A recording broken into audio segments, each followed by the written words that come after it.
Buenas tardes, buenos días, buenas noches, buenas madrugadas, buenas la hora que sea, donde quiera que sean ustedes. Gracias por estar a los que están y gracias por volver a los que vuelven, gracias a los que están por primera vez. Y esto es El Rey va desnudo, un lugar donde nada de lo humano nos es ajeno, donde hablamos de un montón de cosas y donde les invitamos a que hagan algo que mucha gente no quiere hacer, que es pensar y pensar libremente. Por eso decía yo en la miniatura de esta semana que pensar libremente es mal negocio. Es mal negocio porque y no gana uno concursos de popularidad, porque al final todo el mundo está en desacuerdo con algo de lo que hace uno, pero tiene la enorme ventaja de que nos permite analizar el universo a nuestro alrededor de una manera más razonable, más cercana a los hechos reales. Yo preguntaba hoy y en Twitter, decía yo, ¿qué pasaría si a las personas que condenan algo, antes de condenarlo, trataran de entenderlo? Porque se nos enseña el mundo, y esto ya lo decíamos otro día, como un partido de fútbol, buenos contra malos, los buenos somos nosotros, por supuesto, los otros son malos, pero malos malísimos de toda maldad absoluta. Luego resulta que no es así, pero tenemos que entender las cosas para condenarlas. Yo recuerdo muchas cosas que ha condenado Podemos, por ejemplo, sin darse cuenta de lo que están haciendo. Desde la modificación constitucional al 135, que tengo 2 entradas de blog al respecto, como recientemente cuando la secretaria general de Podemos, y lo hago así porque no creo que Yone Belarra sea la secretaria general de Podemos, creo que Podemos lo sigue llevando Pablo Iglesias desde atrás, pero con más sueldos. Y decía Yone Belarra, ante el hecho de que se va a celebrar, y de eso vamos a hablar hoy, la cumbre de la OTAN en Madrid, decía, a mí me gustaría que se celebrara una cumbre por la paz. ¿Sí? ¿Qué quiere decir eso? Que para Podemos la paz ha sido rendirse a Ucrania, rendirse a Putin.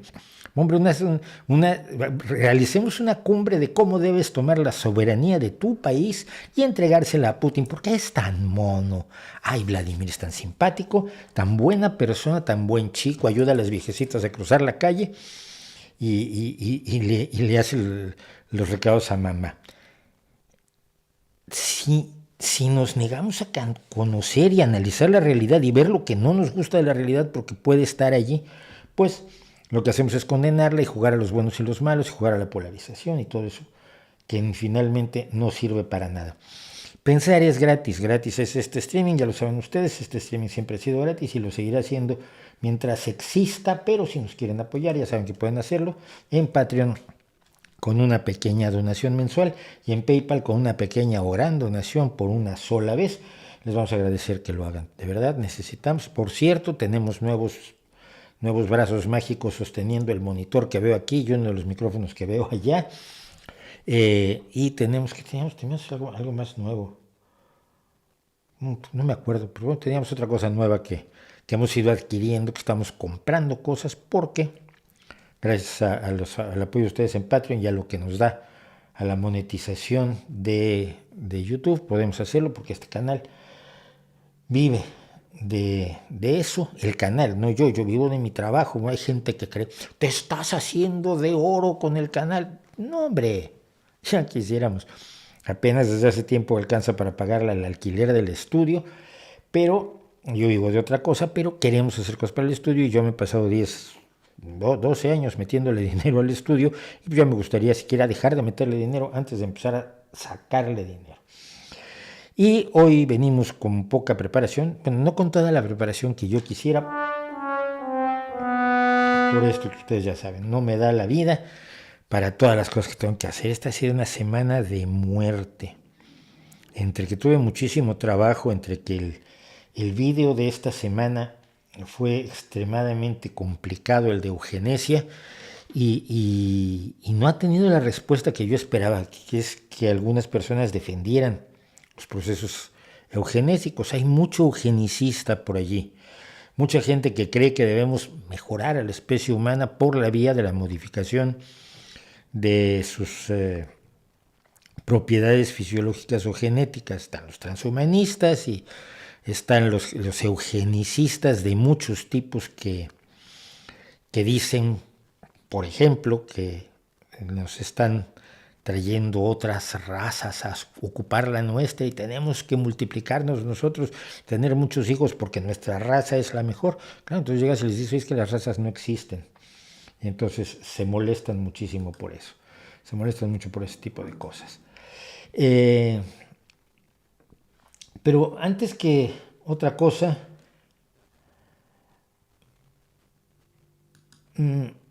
esto fue de Maciel y su legión, esto fue la vez pasada, no, ahora tenemos el de, a ver si lo encuentro y lo pongo, ¿les parece? El vídeo de esta semana, el vídeo que subimos esta semana, que es el de, vamos a ponerlo aquí,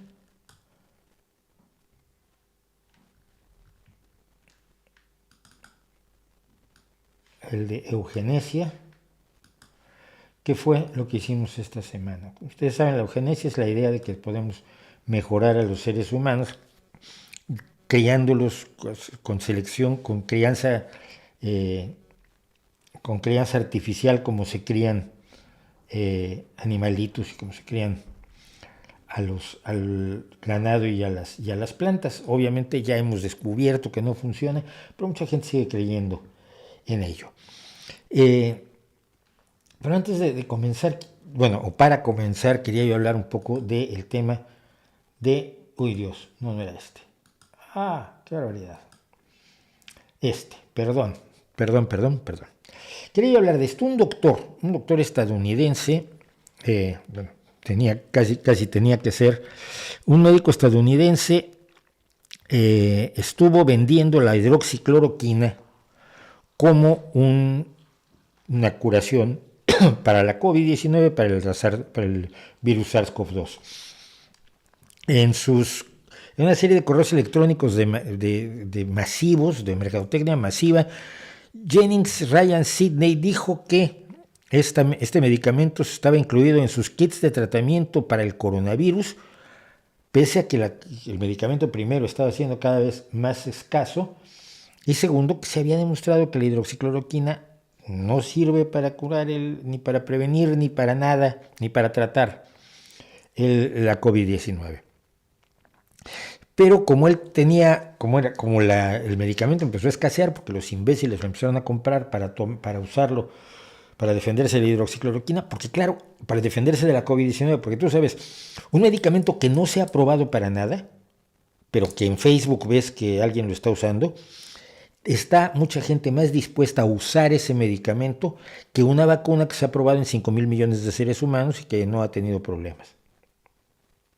Cosas que a mí me dejan así. Bueno, pues Telly estaba tratando de vender esto y el gobierno de Estados Unidos se interesó, el FBI se interesó y más o menos lo infiltraron, y entonces se hizo muy amigo de un agente federal al que le dijo que estaba planeando en meter desde China, contrabandear desde China, un barril de polvo de hidroxicloroquina con ayuda de un proveedor chino para luego fabricar sus propias pildoritas de hidroxicloroquina y vendérsela a los incautos. Le acaban de meter 30 días en prisión, que me parecen pocos, y 1 año de arresto domiciliario por esto. El año pasado aceptó que era culpable. Lo interesante es lo que dijo el fiscal de los Estados Unidos, Randy Grossman. En el momento máximo de la pandemia, antes de que hubiera vacunas disponibles, este médico trató de beneficiarse, de sacarle dinero a sus pacientes. Abusó de su posición de confianza y minó la integridad de toda la profesión médica. Y es que esto es cierto. Cuando un médico, o sea, un tipo que tiene el título de medicina, que no es garantía más que de que estudiaste medicina, dice que debe utilizarse cualquier procedimiento anticientífico, nos está traicionando a la medicina, está siendo un renegado de la medicina. Son los que formaron estos grupos como Médicos por la Verdad en varios lugares del mundo, impulsados por ciertas personas con intereses muy, muy concretos de vender cosas parecidas a esto, como es el clorito de sodio, o el dióxido de cloro, o el CDS, o el MMS, o los distintos nombres que le han puesto para vender la misma basura. Esos médicos no están hablando como médicos, están hablando como negociantes. Su negocio ha dejado de ser la medicina y ya no se ganan la vida como medicina. Perdón, un bigote me está molestando. No se ganan la vida como médicos, sino que se ganan la vida vendiendo basura. Y esto pasó en España, ya pasó en España porque finalmente, después de que se ha ofrecido el dióxido de cloro en todos lados, después de que se ha negado la pandemia con el apoyo de los grandes medios de comunicación españoles, porque para eso sí están buenos La Sexta y Telecinco y Cuatro y demás, diciéndole a la gente que o no hay pandemia, o que mira, tengo aquí a Miguel Bosé que te va a contar la verdad, y luego tienes a Iker Jiménez contando otras historias, y las instancias judiciales no hacen nada. Pero parece que alguien levantó un ojo y se ha acercado a Teresa Forcades, una embustera pseudomédica o renegada de la medicina, que estudió salud pública, pero su tesis fue sobre el uso de la medicina alternativa en entornos hospitalarios, hágame usted el favor, y luego se ha dedicado a contar 1000 historias. Es la que ya he contado que da cursos, creo que todavía los da, de un tipo de curación alternativa, échate a temblar, que se llama toque terapéutico, algo así como el terapéutico, tapping, o TFT le llaman, si llamas técnicamente es TFT, y es pegarte en distintos lugares del cuerpo, así con la punta del dedo. Esto suena hueco, mira. Y con eso te cura. Con eso te cura esta monja que se supone que estudió medicina. Y sale Beatriz Talegón, que es un personaje absolutamente alucinante en España. Ella fue alguna vez del Partido Socialista y una vez dio un discurso contra la burocracia cuando era representante de las Juventudes Socialistas, y todo el mundo creyó que qué buena persona es porque dio un bonito discurso. Resultó que el discurso era lo único que tenía en la vida. Esta mujer que luego se ha dedicado a aparecer en la televisión de la ultraderecha y a fingirse periodista, que no es, y a promover todo tipo de barbaridades. Entonces ella estuvo defendiendo, salió rápidamente a defender a Teresa Forcades. Dice, es una persona formada, respetuosa. Formada lo fue, pero le da igual su formación porque lo que estudió en medicina no lo aplica porque considera que la medicina es un negocio infame, sobre todo en un país como España, donde hay medicina, donde hay la sanidad pública, la salud pública es maravillosa. Valiente, no es valiente, no se juega absolutamente nada. Es una científica rigurosa, ni de broma. ¿Es una mujer honesta? No, tampoco. Es una persona que engaña a los demás por dinero y vendes también el CDS, el clorito de sodio y estas cosas por dinero. Avisó de la estafa con la gripe A y tenía razón. No tenía razón. Se demostró que no tenía razón. Tengo por ahí un vídeo yo precisamente hablando, o alguna entrada de blog de los tiempos de la gripe A, contando las barbaridades, las mentiras y los cuentos que contaron esta mujer y otras personas, y sobre todo cómo atacaron a la Organización Mundial de la Salud por ser demasiado cauta.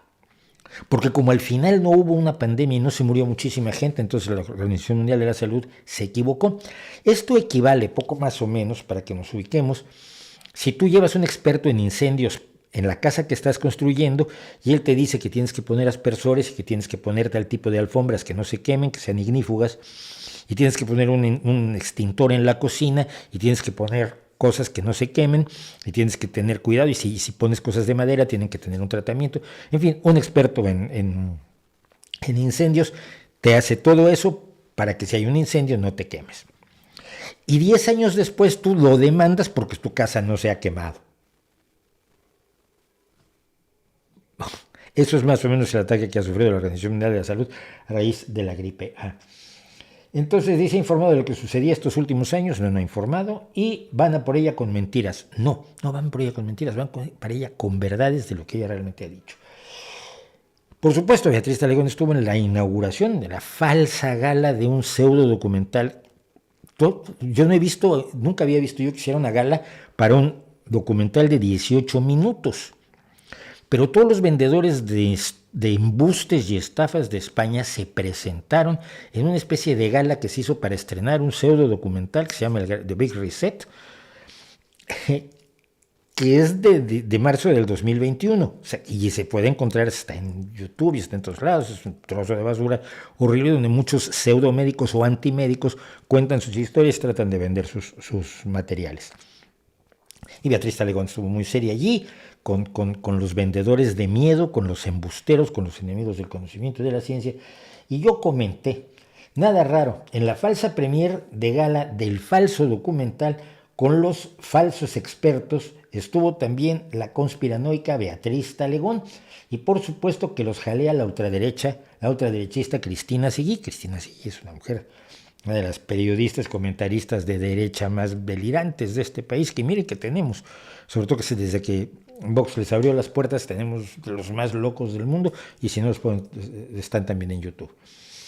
Y dice Beata León, se dirige a mí esta mujer, dice, disculpe, ¿quién es usted? ¿Lo conozco yo de algo? Este es el tipo de cosas que pregunta una persona que no sabe utilizar una cosa que se llama Google, porque tú buscas en Google Mauricio Schwartz, o El Nocturno, allí dice Mauricio Schwartz, y luego dice mi nick en Twitter, que es El Nocturno, y pues ya sabes quién soy. Y ya sabes que no me conoces de ningún lado, afortunadamente. Y el que me divirtió fue que Farem 2022 que le dijo, pues deberías. Ay, que ya salió aquí. No salió en el pantallazo, pero lo que le contesté, deberías. Pues sí, deberías siquiera buscar en Google y saber quién soy yo. Este tipo de engaños, este tipo de mentiras siguen. Aunque ya pasó, insisto, el momento álgido el momento crítico. Álgido es lo más frío, pero bueno, en el uso quiere decir lo más crítico. El momento más crítico de la pandemia, esta gente sigue mintiendo y va a seguir mintiendo. Y está mintiendo con la viruela del mono y está mintiendo con las nuevas variantes del SARS-CoV-2. Van a hacerlo siempre. Su objetivo es ir en contra de la ciencia. No, su objetivo no es la salud de nadie, ni el objetivo es el dar verdadera información, porque no saben lo que es información o les da igual. Presentan embustes, engaños y opiniones sesgadas como si fueran información. El verdadero conocimiento y la verdadera información está en otros lados y tenemos que saberla dirigir. Pero ojalá, lo que quiero llegar es que ojalá los fiscales de España y de otros países del mundo, como en Argentina, donde además los nazis argentinos se han apuntado totalmente a Médicos por la Verdad a través de alguien como Chinda Brandolino, los fiscales o la gente le exigiera a los fiscales y a los jueces y a la policía que empezaran a tomar medidas para estas personas. Oiga, usted tiene pruebas de lo que ha dicho, no, venga para acá porque usted está engañando a la gente. Y engañar a la gente no es algo aceptado en ningún código penal del mundo, hasta donde yo tengo entendido. Igual, como siempre puede pasar, me equivoco. Hay un montón de preguntas y de ellas voy a contestar muy pocas, pero ¿qué me dicen? Dices, ¿crees que en las próximas elecciones generales de España ganará el PP junto a Vox? Yo no lo sé, no lo creo sinceramente. Mi problema sigue siendo que, sobre pretexto de defender a Podemos, una parte de la izquierda española sigue atacando al Partido Socialista y por lo tanto poniéndole la mesa al PP y a Vox, como lo hicieron en Andalucía, ¿no? En Andalucía ahora ya son 5 distintos que se quisieron aliar y luego lo hicieron tan mal que no llegaron a poderse poner de acuerdo y al final no lograron presentarse todos juntos, porque es la izquierda la izquierda divina y la izquierda extrema, o la izquierda revolucionaria, la izquierda leninista, llámenle como quieren ustedes, la izquierda a la izquierda de la izquierda, les dice un amigo mío, tiene una vocación de pulverización extraordinaria. Se decía que es un trotskista, un partido político, que son 2 trotskistas, un partido político y su escisión, que son 3 trotskistas, una confederación de partidos políticos, que son 4 trotskistas, no, nunca se ha visto a 4 trotskistas juntos. Es la vocación de separarse de la izquierda y de tener como su peor enemigo a la izquierda en vez de a la derecha, ha sido feroz, pero durante toda la historia. En 1932,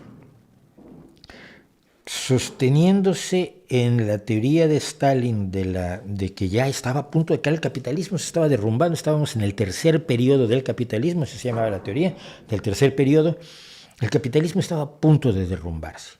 Entonces los comunistas tenían que estar listos para tomar el poder y por supuesto dirigir al mundo hacia el paraíso de los trabajadores. Y por lo tanto el peor enemigo de los Partido Comunista eran los socialdemócratas, que pensaban que se podía tomar el poder por la vía democrática, porque estos finalmente le hacían el juego a los fascistas, porque lo dijo Stalin. Y entonces en las elecciones de 1932, porque se llevaron a cabo 2 o 3 elecciones en Alemania, en 1932, el Partido Comunista se negó a ir en coalición con el Partido Socialista, porque el Partido Socialdemócrata era socialfascista, según palabras de Stalin. Aunque todavía los comunistas llaman socialfascistas a los socialdemócratas, yo lo he oído en el último mes una vez. Y entonces fueron por separado. Y fueron por separado y le abrieron la puerta a Hitler. ¿Y saben qué fue lo peor? Que una vez que tuvo el poder Hitler, a comunistas y a socialdemócratas los metió en los mismos campos de concentración, los obligó al trabajo esclavo, los humilló, los torturó y los acabó matando. Socialdemócratas y comunistas juntos. Porque a ojos de esa gente no hay diferencia. Son los mismos que hoy hablan de un gobierno social comunista, cuando el gobierno socialdemócrata español no tiene nada de comunista. Visto eso, si la izquierda y sus medios, y por sus medios me refiero a Público, al Diario, a parte de La Sexta, siguen golpeando al PSOE antes de golpear a Vox y al PP, siguen señalando pequeños casos de corrupción y tapando grandes casos de corrupción, como el de las mascarillas en Madrid, que los medios de izquierda no hablan casi de ello, o no hablan de la relación de Rusia con los independentistas, o no hablan de la relación de Rusia con el Partido Popular, que ha salido a la luz esta semana. Pues pueden poner las bases necesarias para que el PP gobierne con Vox. Y donde el PP gobierna con Vox, gobierna Vox. Esto lo hemos visto en Andalucía, lo estamos viendo en Castilla y León, y es un peligro muy grande. Espero que finalmente la gente recapacite, independientemente del discurso al que está siendo sometida, a la hora de llevar su papeleta electoral, piense en su conveniencia y no en los cuentos que le cuentan los cuentistas profesionales. ¿Por qué ciudades americanas como Detroit o Baltimore están decadentes? ¿Es acaso por las políticas de los demócratas que son hegemonía? No lo sé. Pero hay no sé si sean decadentes. Mira, el problema de Detroit fue fundamentalmente que perdió la industria automotriz. Y la industria automotriz no la perdió por las políticas demócratas. La industria automotriz la perdió porque la industria automotriz estadounidense no podía competir con la industria japonesa fundamentalmente. Y entonces se llevó el ensamblaje de sus automóviles hacia lugares de mano de obra más barata, fundamentalmente México. ¿Y por qué? Porque los mexicanos iban a armar coches a un precio al que los estadounidenses de Detroit no iban a hacerlo. Y luego empezó a subcontratar partes de la fabricación de los automóviles, y esto lo hacen hoy todas las empresas, en lugares de los más raros del mundo. Hay empresas alemanas que se dedican a hacer manijas para ya no se hacen manijas para las ventanillas, pero se dedican a hacer botones de plástico o molduras de plástico, y solo hacen molduras de plástico. Y hay otras empresas que hacen piezas de amortiguadores, y hay otras que hacen el equipo de las luces, con todo el cableado hasta llegar al tablero desde el cual tú vas a encender o apagar las luces, o desde el volante. Y esa subcontratación implicó que también los trabajos que antes eran de hacer todo el coche en la fábrica se fueran a distintos lugares del mundo. ¿Es culpa de los demócratas? Pues no. Entonces yo creo que esa pregunta tiene como mucha mala intención o demasiada ignorancia. Revisa por qué Detroit o Baltimore están así, y revisa por qué Nueva York está como Nueva York, pese a ser de hegemonía demócrata desde hace mucho tiempo.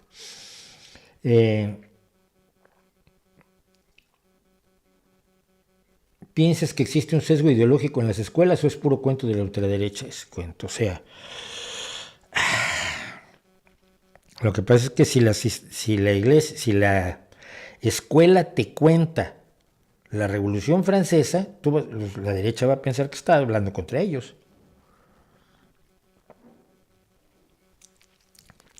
Si la escuela te enseña que tienes un sistema democrático que funciona, la derecha va a pensar que estás hablando contra ellos. porque ellos prefieren una monarquía o prefieren una dictadura o prefieren una democracia dirigida y digerida previamente en las altas esferas antes de que usted vaya y vote lo que tiene que votar. Entonces, creo que mucho de lo que son avances del conocimiento, del pensamiento, etcétera, la derecha lo ve como avance ideológico, como sesgo ideológico, porque ellos viven en el pasado y ven el futuro como algo que va en contra de ellos. Pero vamos, yo que estoy al tanto de cómo están las escuelas, no creo que sean especialmente sesgadas, por lo menos en España. Gracias, Ricardo Telles, por el superchat.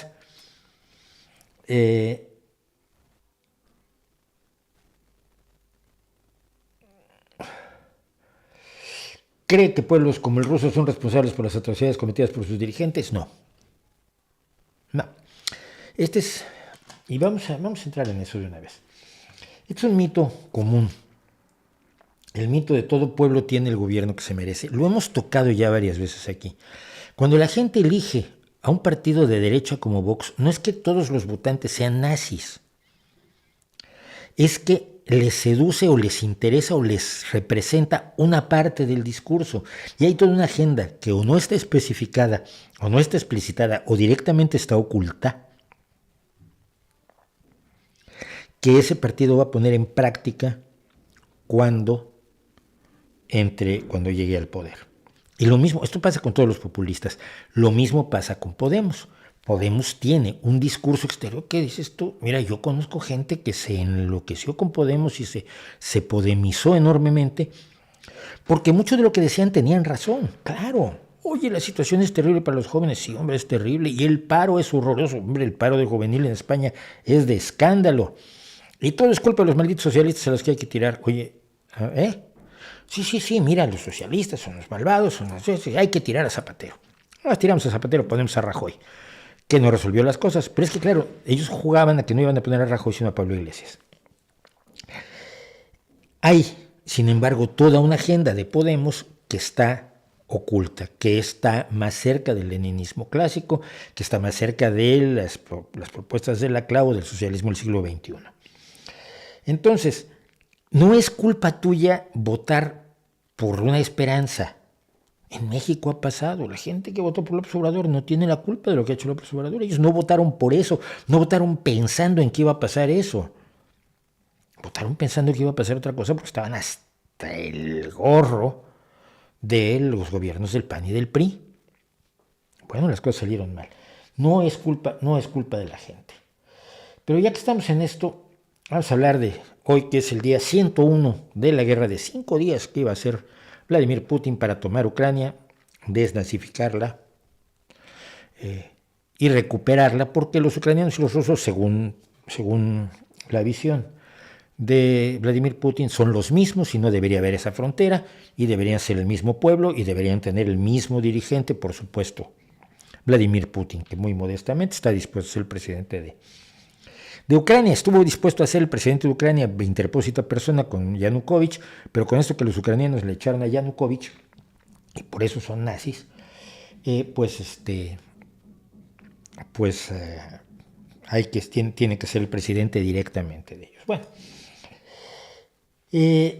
la Unión Europea acaba de establecer unas sanciones adicionales según las cuales le corta todo el petróleo ruso hacia Europa, excepto el que va por tierra.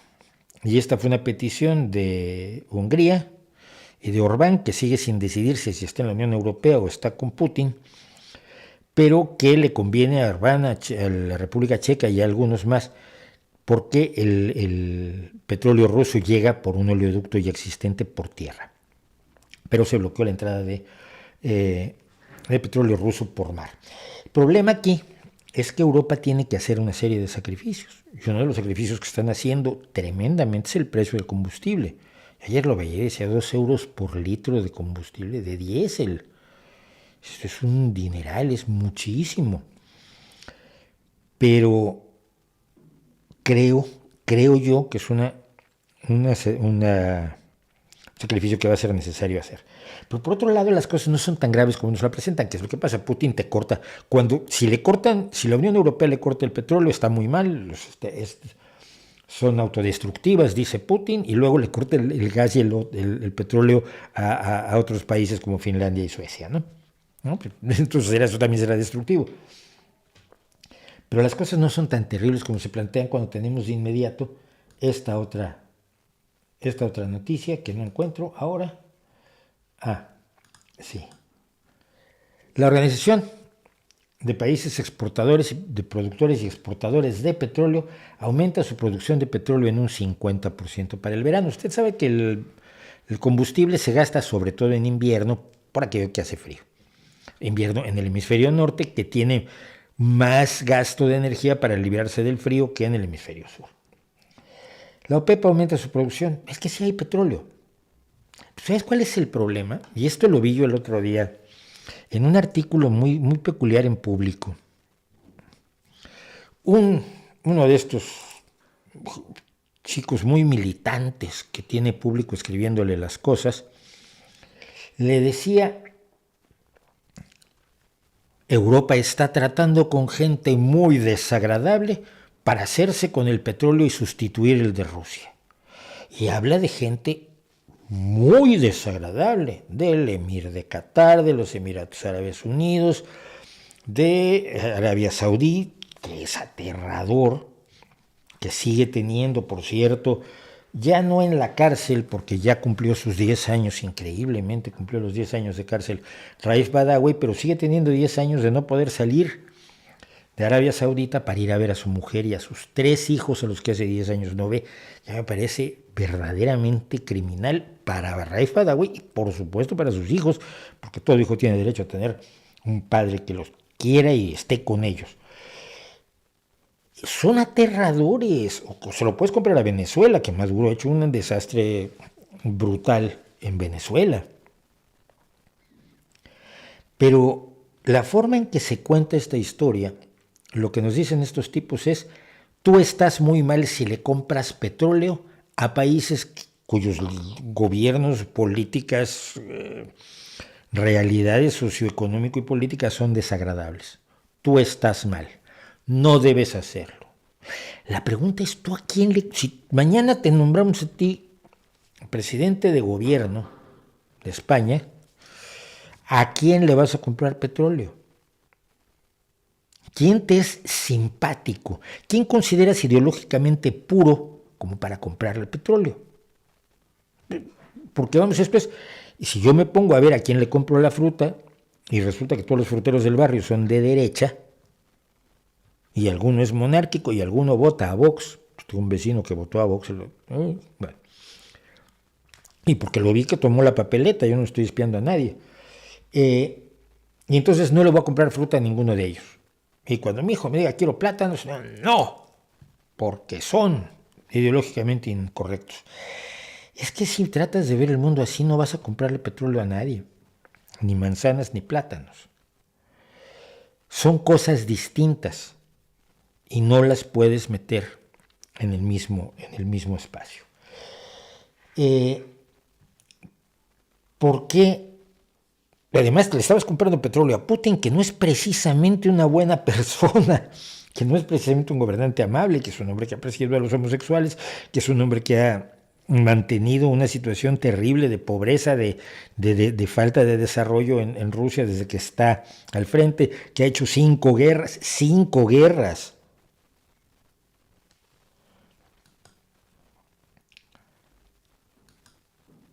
Miren, como tenemos que comprarle también petróleo a quien nos resulta desagradable, de momento es menos malo comprárselo a quien por lo menos no nos está declarando la guerra. Y la mentalidad de Putin, querámoslo o no, nos guste o no, creamos o no que Putin es de izquierda, que algunas personas lo siguen creyendo y yo me quedo helado, ¿no? Es que Putin es de izquierda, ir contra Putin es ser de derecha. No.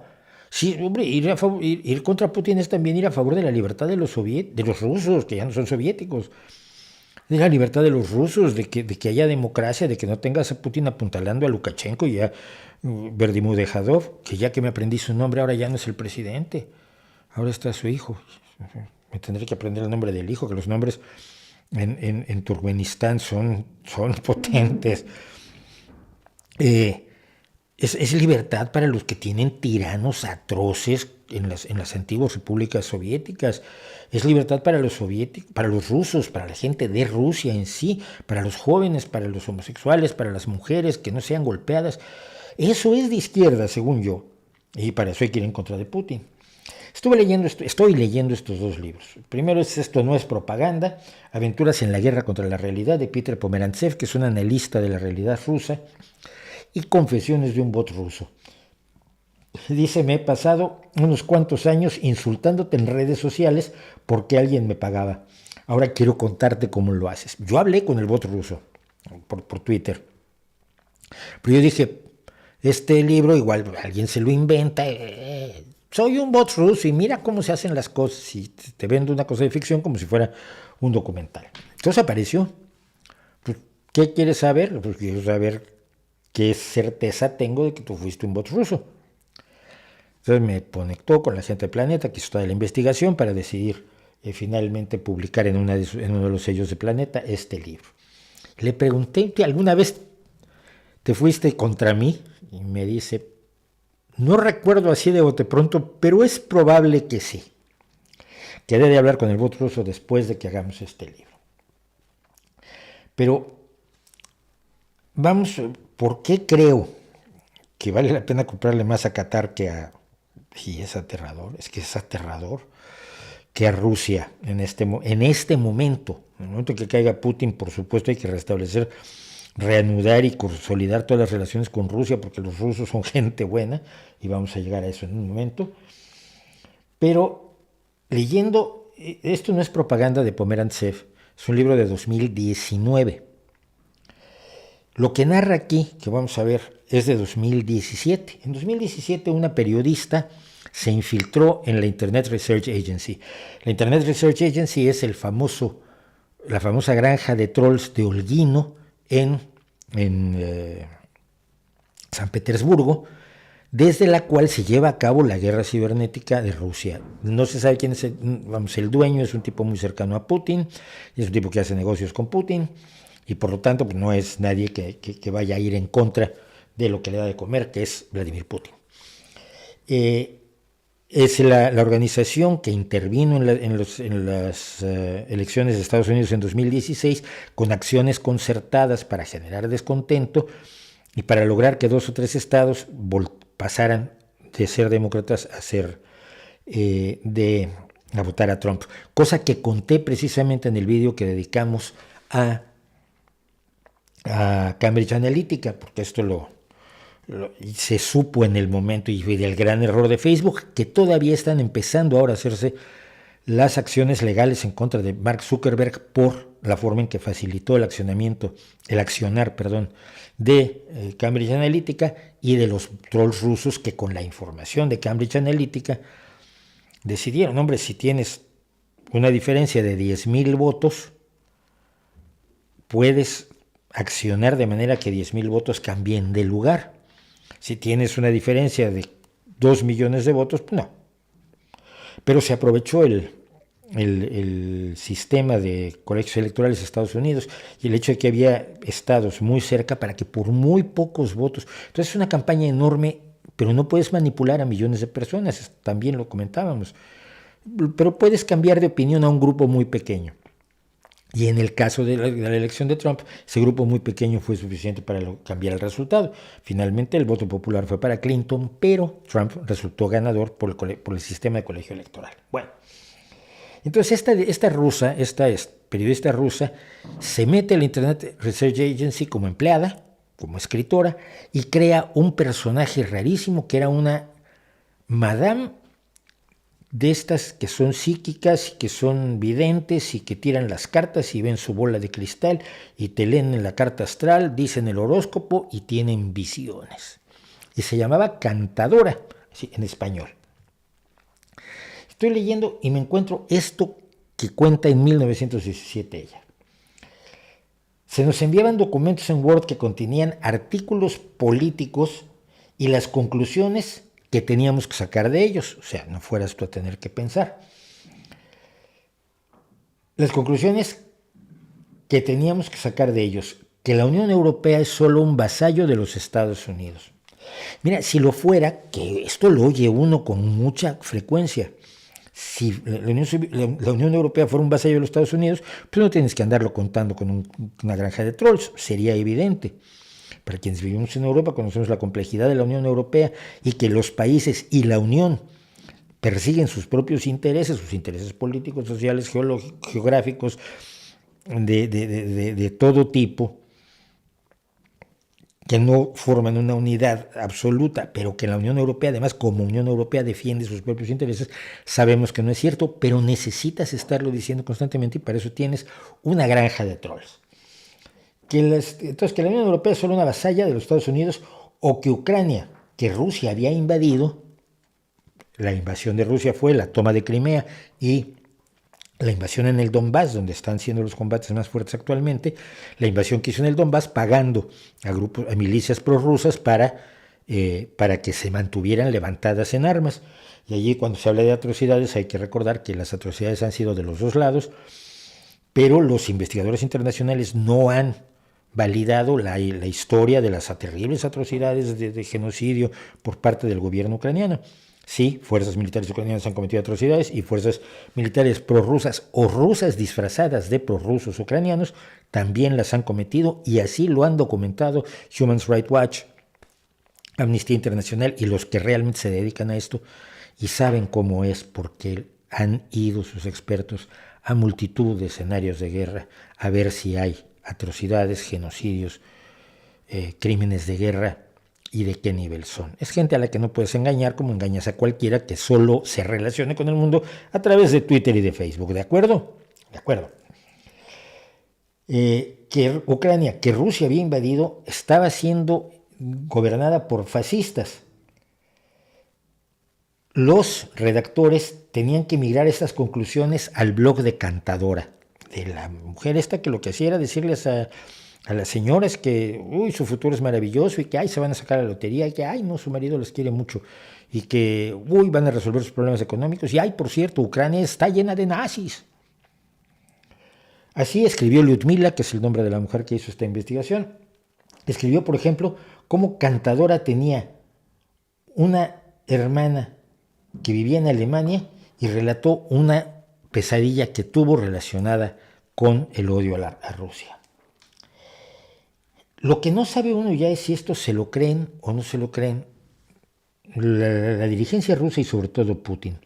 Hay 5 teorías de la conspiración identificadas que maneja constantemente Putin y que probablemente se crea o que actúa como si se las creyera y además las promueve en todo el mundo como si las creyera.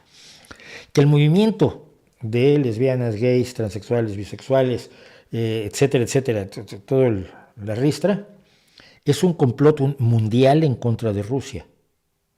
Si no tuviera el mundo que atacar a Rusia, no habría gente gay.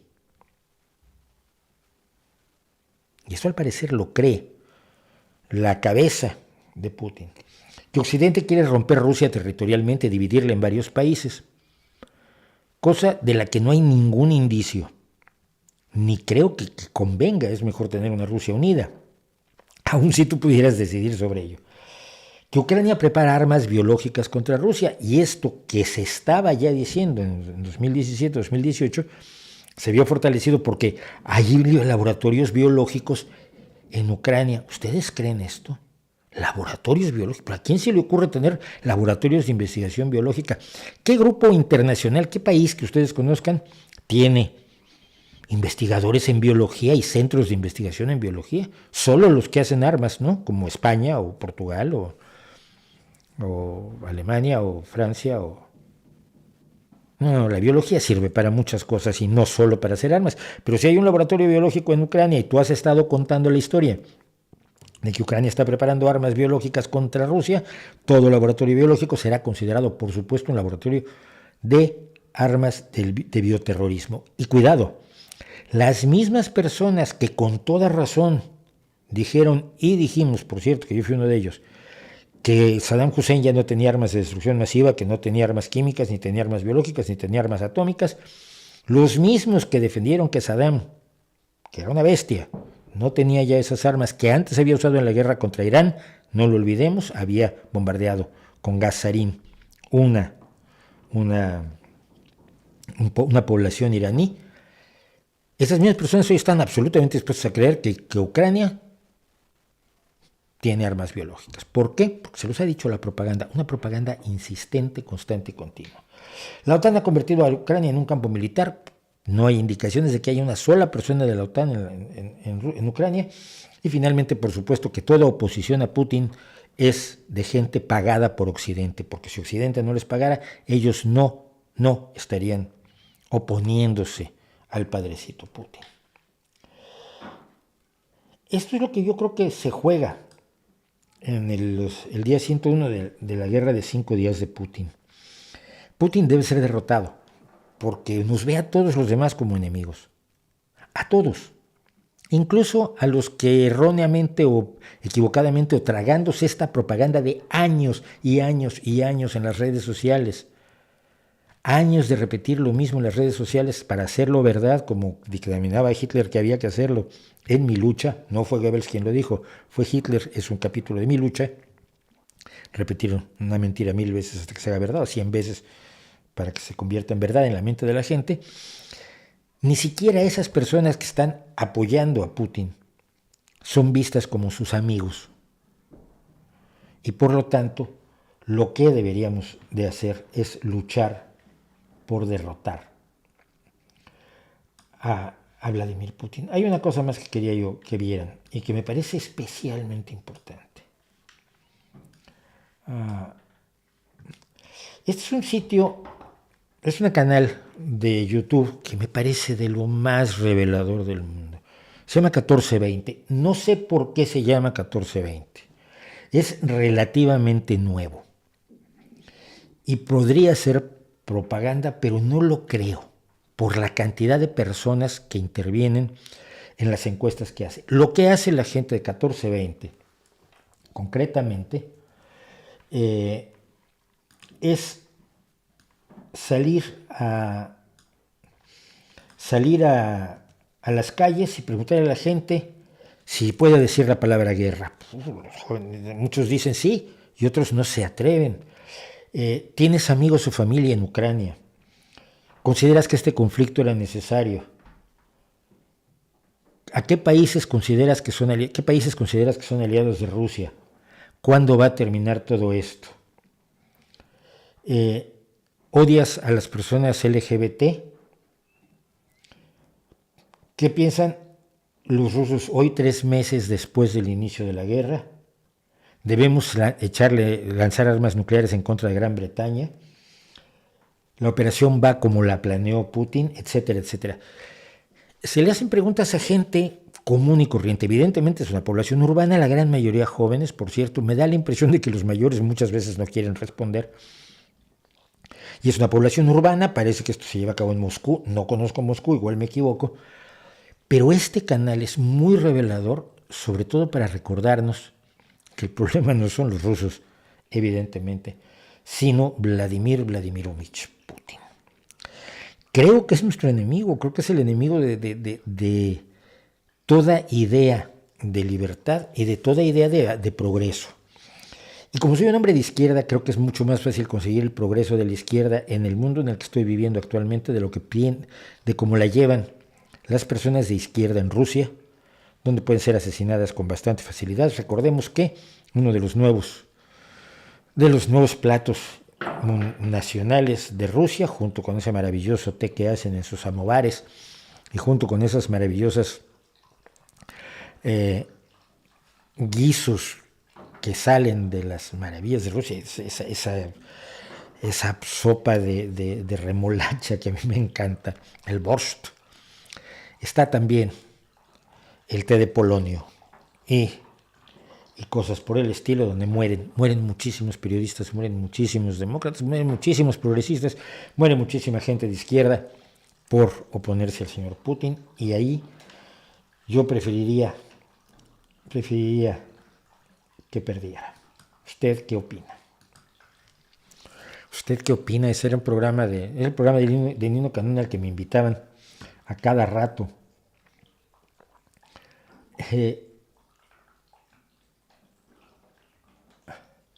En el referéndum de ayer aquí en Dinamarca se aprobó que el país saliera de su aislacionismo y uniera sus defensas a la Unión Europea, otro golpe para los anti-Unión Europea. Yo sigo creyendo, y lo he dicho en muchas ocasiones y de distintas maneras, lo voy a repetir muy brevemente, sigo creyendo que existe una izquierda y existe una derecha. Existen ideas de izquierda, existen ideas de derecha, existen proyectos políticos de derecha y proyectos políticos de izquierda. Pero no es la única dimensión del pensamiento político. Verlo así sería ser demasiado simplista. Existe una dimensión de libertarismo y autoritarismo, y libertarismo entendido como la defensa de la libertad, no como los libertarios anranditas estadounidenses. Hay gente de izquierda que defiende la libertad, ahí estaría yo, por ejemplo. Hay gente de izquierda muy autoritaria, ahí tienen a los estalinistas. Hay gente de derecha a favor de la libertad, y hay gente de derecha enormemente autoritaria. Sus extremos serían, pues, por supuesto, los dictadores militares, y los Hitlers, los Mussolinis y los Pinochets. Pero hay otras dimensiones ahora, y una dimensión importante es el nacionalismo y el globalismo. Yo siempre he sido antinacionalismo. Tengo videos y tengo por lo menos 2 entradas de blog que voy a tratar de poner en el segmento cuando lo haga esta noche, cuando recorte este streaming en sus temas.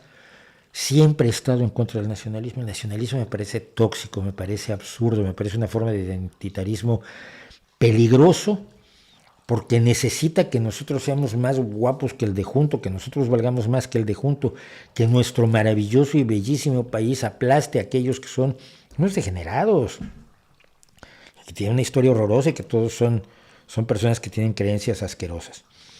Es decir, el nacionalismo polariza. He estado en contra del nacionalismo mexicano. No tienen idea cómo me he ido con eso, porque México es un país, además, no solo nacionalista, sino tremendamente xenofóbico. Siempre está a la defensiva de los demás. Por eso una de las grandes frases es: ¡Viva México, cabrones!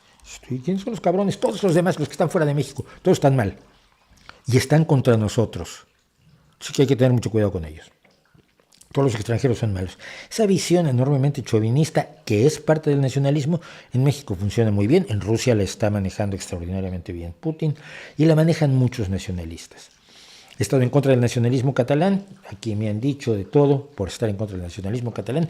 Y lo primero que hacen es acusarte de nacionalista español, cuando soy enemigo también del nacionalismo español. Soy favorable a la ampliación, al derrumbe de fronteras y a la ampliación de los espacios de las sociedades humanas. Estoy más a favor de la Unión Europea que de cualquier país europeo. Estoy más a favor de España que de cualquier región, comunidad autónoma o provincia de España. Estoy más a favor de una federación latinoamericana que de cada país latinoamericano, y así sucesivamente. Esa es mi visión, y creo que el enfrentamiento nacionalismo-globalismo está siendo una de las claves en este momento, pero no hay que olvidar que los hay de izquierda y de derecha. Un buen ejemplo es Daniel Ortega, que acaba de decidir que la Academia de la Lengua Nicaragüense es una organización de influencia extranjera perniciosísima, te hace hablar español. A ver, yo soy enemigo de la RAE, pero no con ese argumento, sino con el argumento que debería ser una organización profesional y no de un grupo de amiguetes que se eligen entre ellos para invitarse comidas y vinos caros, que es para lo que sirve. Una de las razones por las que Ortega ha ido contra esto, por supuesto, es que Sergio Ramírez, a quien tengo el gusto enorme de conocer. Sergio Ramírez es parte de la Academia de la Lengua, de la Academia Nicaragüense de la Lengua, correspondiente de la española, porque sigue manteniéndose allí un poco la idea de la metrópoli y las Indias, contra la que yo estoy en la RAE. Pero hombre, decir que tu Academia de la Lengua, por muy inútiles que sean sus componentes o sus trabajos, es un agente extranjero, es llevar el nacionalismo muy lejos. Entonces, estamos en una lucha entre nacionalismo y globalismo, entre nacionalismo e internacionalismo, que antes la izquierda decía que era... La izquierda siempre se presentó como internacionalista, y ahora tenemos a gente militantemente nacionalista, incluido un Pablo Iglesias, que es nacionalista catalán, habiendo nacido en Madrid. Hágame usted el favor. Así que creo que que cualquier golpe a los nacionalismos y a los aislacionismos es importante y es válido. ¿Habrá especial sobre Tabaré? No lo sé, porque tampoco fue tan brillante, ¿no? Simplemente hizo su trabajo, pero no es una persona así como muy destacada, por supuesto su ausencia se siente, ¿no? ¿Qué opinas de los feminicidios en México y que el presidente no puede asegurar protección a básicamente medio país? La política de abrazos, no balazos, la idea de que toda la delincuencia se controlará cuando se acabe con la pobreza y la pobreza se acabará dándole limosna a los pobres, es errónea. No lo digo yo porque sea mi opinión, lo digo yo porque lo dicen todos los criminólogos y los criminalistas. La pobreza es un factor de la delincuencia, pero no es el único, y cuando tienes todo el dinero que tiene el narcotráfico en México, por ejemplo, no puedes atacarlo solamente por la vía de la pobreza, y al tener un narcotráfico tan fuerte, se promueve la impunidad para todo tipo de delitos, incluidos por supuesto los feminicidios, las desapariciones de personas, que ya se llegó a los 100,000 en México, y por supuesto los asesinatos en general. Esos asesinatos que desprecia Pedro Miguel de periodistas, por ejemplo, diciendo, pues si matan a gente de todas las profesiones, no nomás a periodistas, no sé de qué se quejan. Es una política errónea, es una política equivocada, es una política criminal, pero no hay forma de que lo acepte o lo entienda o lo vislumbre López Obrador. Primero porque es un hombre intelectualmente muy limitado, y segundo porque tiene a su alrededor a personas como Pedro Miguel que le dicen que todo está muy bien y que es el tipo más genial y que tiene las políticas más maravillosas de la historia de la humanidad, y que además el señor es alto rubio de ojos azules y campeón mundial de baloncesto en varias ocasiones. Gracias por el superchat, Arbal Torres. Saludos desde Bolivia. ¿Qué opino del feminismo? Opino que hay muchos feminismos. ¿Qué opinas del término feminazis? No me gusta. No me parece que diga nada, pero tampoco creo que sea como para horrorizarse cada vez que alguien lo suelta. Y que lo suelta es bobo en general, así que no le hagas demasiado caso. Harold de León me hace una pregunta. Vamos a responder esto y hacemos el corte. Igual hoy nos quedamos unos minutos más.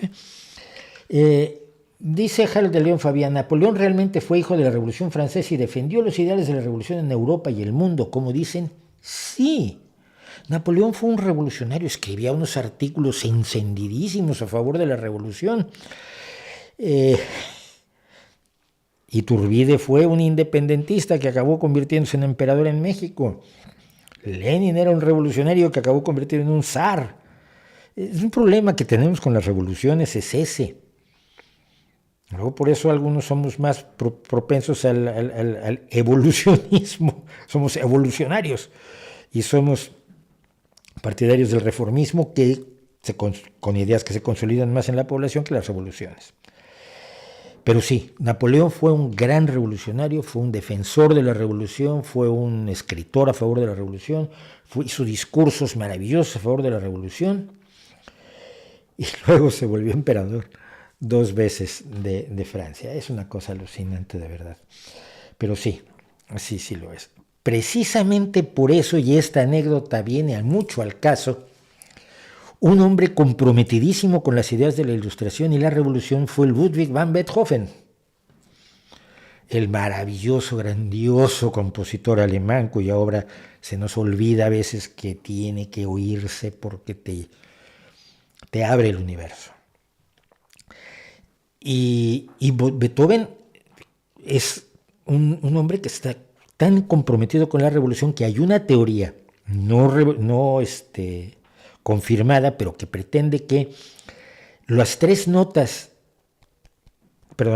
notas de inicio de la quinta sinfonía de Beethoven están tomadas de un canto revolucionario de la Revolución Francesa que tiene relación con la música que se hizo para la Revolución Francesa. Esto es maravilloso. Cuando estrena, ay Dios, no quiero meter la pata, perdónenme, pero no quiero meter la pata porque me pegan. Cuando estrena la tercera sinfonía Beethoven, la había dedicado a Napoleón. Napoleón era el defensor de la Revolución Francesa, de las ideas progresistas de la Ilustración, de muera la monarquía, de La religión que se vaya a las iglesias y a los conventos y se salga de nuestras casas y de las faldas de las mujeres, sobre todo, ¿no? Y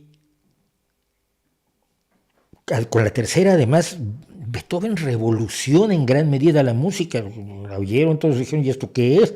Esto es distinto a todo lo que se ha oído en toda la historia de la música. Y la había dedicado a Napoleón. Y cuando Napoleón se proclama emperador, tacha, y existe el manuscrito de la sinfonía con los tachones de Beethoven que se le ha quitado a Napoleón, y la convierte en heroica, simple y sencillamente dedicada a héroes. Esa es la influencia que puede tener la tradición de Napoleón en personas inteligentes, sensibles y comprometidas con sus ideas, aunque no hagan tanto aspaviento con ellas. Y es una de las razones por las que la novena es lo que es, y es una de las razones también por las que el cuarto movimiento de la novena sinfonía de Beethoven, el coral, es el himno de la Unión Europea. Vamos a un corte como hacemos siempre y volvemos en 2-3 minutos o algo así.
Bueno, estamos de regreso, espero que les haya dado tiempo de hacer todo lo que tenían que hacer, porque nos tardamos un buen rato, pero es que había cosas que hacer, entre otras me estaba yo helando.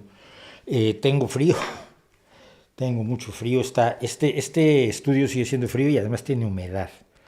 Entonces esto ayuda poco. Pues tengo un deshumidificador,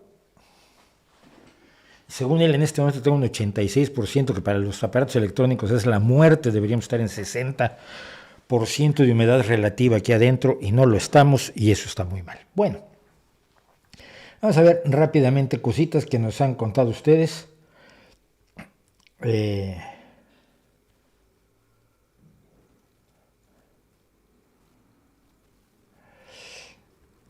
¿Considera bueno que se pueda juzgar judicialmente a personas solo en base a pruebas testimoniales o deben existir pruebas científicas para poder castigar a una persona a cárcel?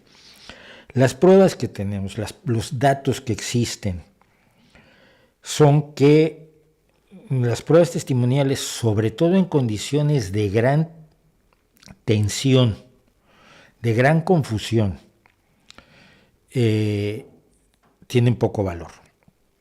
O sea, si a ti un tipo que no conoces viene en la calle, te pega y te roba y se va, el que tú lo puedas identificar por su rostro es muy difícil. Es muy fácil que te crees además memorias falsas. No todas las memorias son falsas de acontecimientos terribles, pero sí se crean memorias falsas. Entonces, está demostrado, lamentablemente, sobre todo en Estados Unidos, que muchas personas que han sido condenadas porque los reconocieron como los verdaderos autores de un delito determinado, no lo eran. Algunos ni siquiera se parecen a los que posteriormente, sobre todo con pruebas de ADN, se ha logrado demostrar que son los verdaderos culpables. Por lo tanto, no creo que las pruebas testimoniales deban desecharse del todo, sobre todo en ciertas cuestiones. Oye, a ver, si tú has visto a una persona robar durante varios años y lo conoces y en la empresa lo has visto que se lleva el dinero y tal, hombre, tu testimonio es valiosísimo. No es un testimonio contaminado por el acelere, por el momento, por la tensión, por el miedo, por la furia, por la angustia de un momento en el que ocurren las cosas como una explosión. No tienes tiempo realmente de darte cuenta. A mí, yo recuerdo un intento de robo, porque íbamos a tomar fotos en Carabanchel, y iban a tirar, 2 semanas después tiraron a la cárcel de Carabanchel. Fuimos probablemente el último grupo de fotógrafos que entró a Carabanchel, además negociando con la gente que vivía dentro de la cárcel, hasta dónde podíamos ir, hasta dónde no. Había 2 o 3 grupos de personas que habitaban allí, de todo tipo. Bueno, el hecho es que en la estación de Aluche, veo que alguien de los míos, del grupo de fotógrafos, me está haciendo señas, hago la mano así, y me encuentro una mano que está tratándome de sacar la cartera. Además la suelo traer en el bolsillo delantero. Entonces le tomo la mano, la saco así, lo suelto y le digo, ¿qué? Y me dice él, ¿qué? Digo, nada. A ver, la lógica era que ya venían 3 a darme si yo me ponía contra este chaval, porque esta gente trabaja en grupo. Entonces, mira, ya perdiste, te perdiste y chao. Pero no te voy a pegar, porque si trato de pegarte me dejan a mí como, vamos, para el arrastre. Entonces, pero no me puedo acordar de su rostro. Y no me podía acordar de su rostro 3 minutos después. Cuando estás en modo supervivencia, seleccionas muy bien los elementos a los que les haces caso en tu conciencia. Entonces yo no creo que los testimonios deban ser, y los criminalistas a los que he leído, no creen que deban ser desechados por completo, pero deben ser tomados con cautela, sobre todo cuando una sola persona reconoce a otra sola persona que está en una situación enormemente emocional.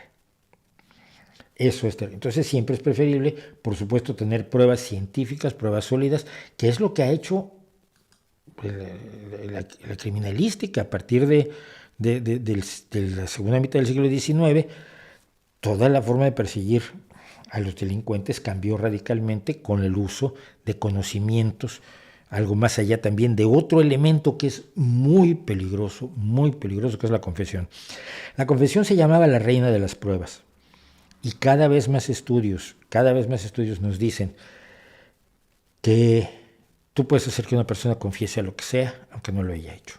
Y no necesitas torturarla, aunque en muchas ocasiones se utiliza la tortura. Creo que ya conté alguna vez que Un amigo mío que era abogado, le dije, yo no tengo abogado, pero si algún día me pasa algo, tú eres mi abogado. Y dijo, sí, cómo no. Te hago tu primera recomendación como abogado. Si te detiene la policía en México, confiesa. Y yo, ¿qué? Sí, sí. Mira, vas a confesar de todos modos. Te van a dar una paliza, te van a torturar y vas a acabar confesando. Ahórratela. Tú confiesa y ya luego ante el juez discutimos. Las confesiones no son la prueba reina como antes se creía. Las confesiones pueden ser conseguidas de muchas formas. Un interrogatorio de 14 horas y acabas diciendo, está bien, sí, yo crucifiqué a Jesucristo, pero solamente le clavé la mano izquierda. Entiéndase, se puede llevar a que la gente, por terminar con algo que le parece terrible, confiese. Entonces es otra cosa que también al paso del tiempo la criminalística y los jueces y los sistemas judiciales empiezan a ver que no es por allí por donde se obtiene la mejor justicia. Gracias por el superchat, Avispa Ojo. Hoy Charlie Watts está de cumpleaños, baterista muy subvalorado junto a Ringo Starr. Sí, baterista muy subvalorado porque era el mejor baterista para los Rolling Stones, por supuesto. Acabo de ver, ¿por qué veía yo algo de los Rolling ayer? Porque por un concierto en el que estuvo Florence Welch cantando Wild Horses con Mick Jagger. Pero siendo un baterista subvalorado, yo no lo consideraría entre los mejores bateristas del mundo, y a Ringo Starr sí. A Ringo Starr sí, y miren que me costó años. Yo durante un tiempo dije, y ahora me avergüenzo, que Ringo Starr era el tío con más suerte del mundo, se había juntado con 3 genios y le habían resuelto la vida.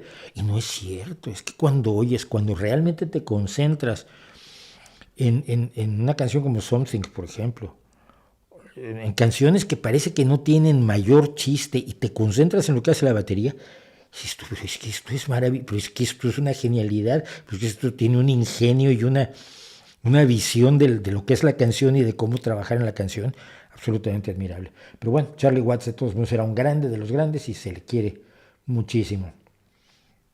¿Ha visto usted el atentado contra la Gioconda? Sí. Dice Máximo, interesante un resumen de atentados en el arte. Era lo que íbamos a hacer esta semana, pero no lo pudimos hacer precisamente porque, como saben todos, no me da la vida. Entonces, pero sí, la semana próxima vamos a hacer algo sobre los atentados en el arte. Estoy acordándome de Laszlo Toth, el que atacó la Piedad de Miguel Ángel, otro ataque que se le hizo al David. Muchas grandes obras han sido atacadas por chiflados o sobre todo por chiflados, esto hay que decirlo, por personas con problemas cognitivos y mentales graves, no les llamemos chiflados, aunque son chiflados, y por activistas políticos, como es el caso de la Gioconda, que fue alguien que, como estoy a favor del clima, voy a destruir algo que la mayoría de la humanidad considera que es valioso. Tú eres imbécil, no estás chiflado, estás imbécil. Bueno, sigo con cositas de ustedes. ¿Hablará de Deep versus Hearts? No me parece que sea relevante. Tampoco creo que haya terminado el movimiento Me Too por esto. El hecho de que se haga justicia debe ser celebrado por hombres, mujeres y niños siempre. No es posible que siempre que se crea que la justicia siempre se sirve a veces con injusticia. Y lo he dicho muchas veces, una injusticia no, en sentido contrario no es la forma de resolver una injusticia.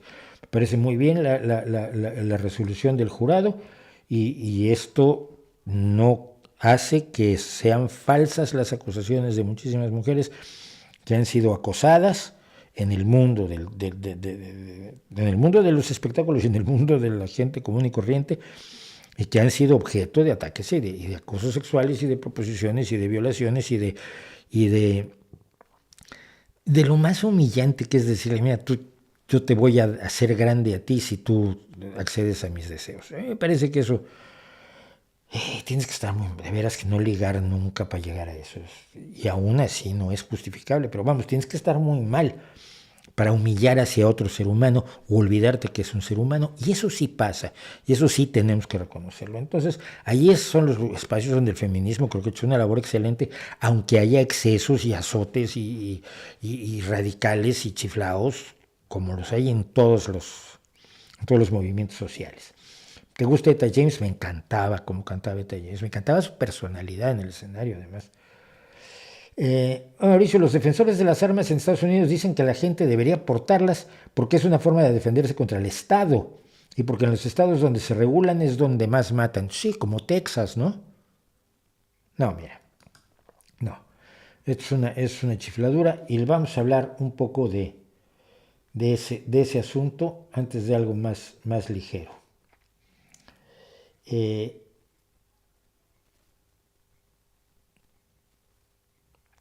a ver, si tenía yo... Pues no. Sí, las armas en los Estados Unidos.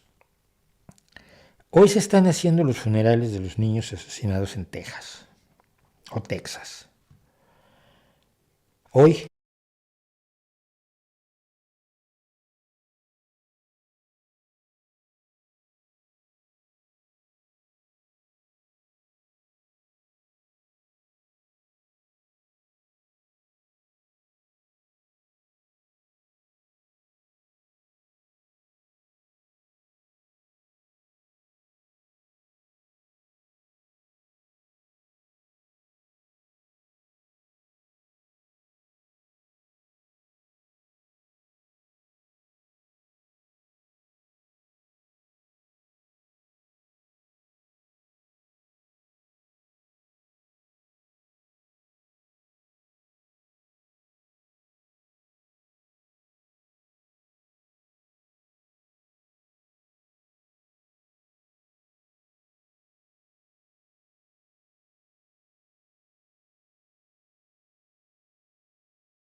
hasta ahora me parecía muy sensato.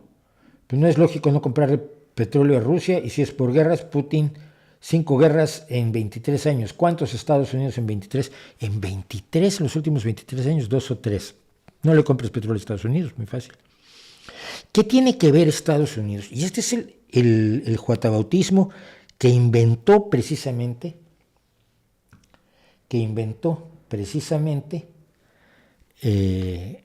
la Unión Soviética.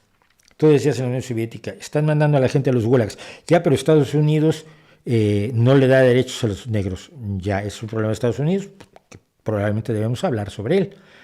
Pero estábamos hablando de lo que estás haciendo tú. Esa lógica de, es que mataste a 4 personas, ya, pero Jeffrey Dahmer mató a 17. ¿Qué clase de estúpido argumento es ese, por favor? ¿Qué importa cuántas guerras hizo Estados Unidos en 23 años?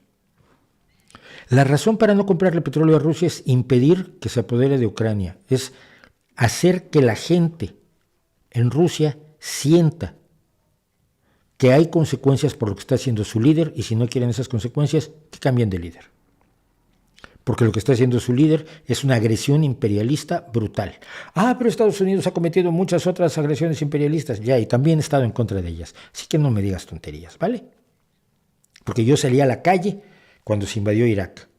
Y cuando Aznar decía que había armas de destrucción masiva, y yo decía, no las hay, porque Al-Baradei, por parte de los atómicos, de la energía, de la Organización de Energía Atómica, de la IAEC, y la International Atomic Energy Commission, sí, y otro, no me acuerdo quién era, creo que era un sueco, por parte de los que controlaban las armas químicas, dijeron, no tiene armas de destrucción masiva. Pues no las tiene, eso dicen ellos, lo que diga Aznar me da igual.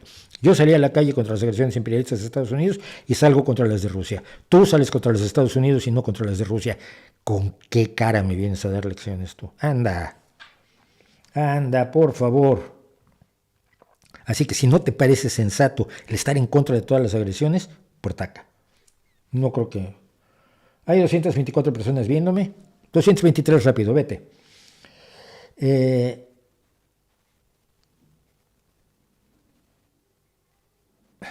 más dicen?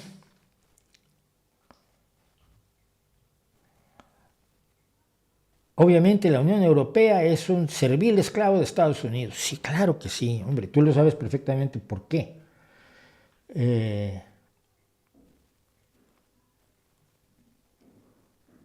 Aunque en este último mes, no antes, algunos países de la Unión Europea están revelando sus intereses independientemente de los Estados Unidos.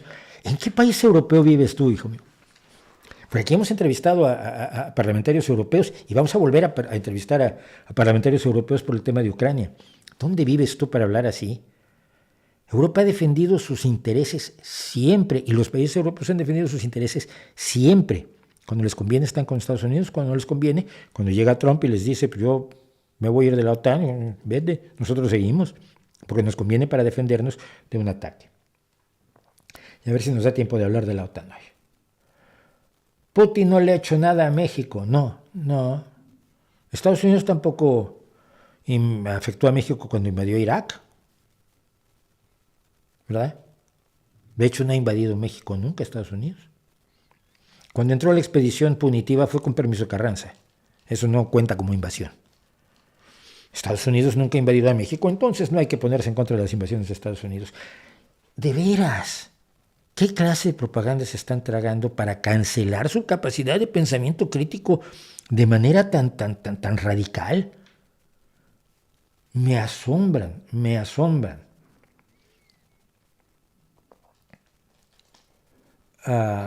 Gustavo Bueno decía, a mí qué me importa lo que diga Gustavo Bueno, no lean filósofos, hombre. ¿Por qué no publicas en un libro físico tus artículos del retorno de los charlatanes? Porque no creo que lo compre nadie, pero...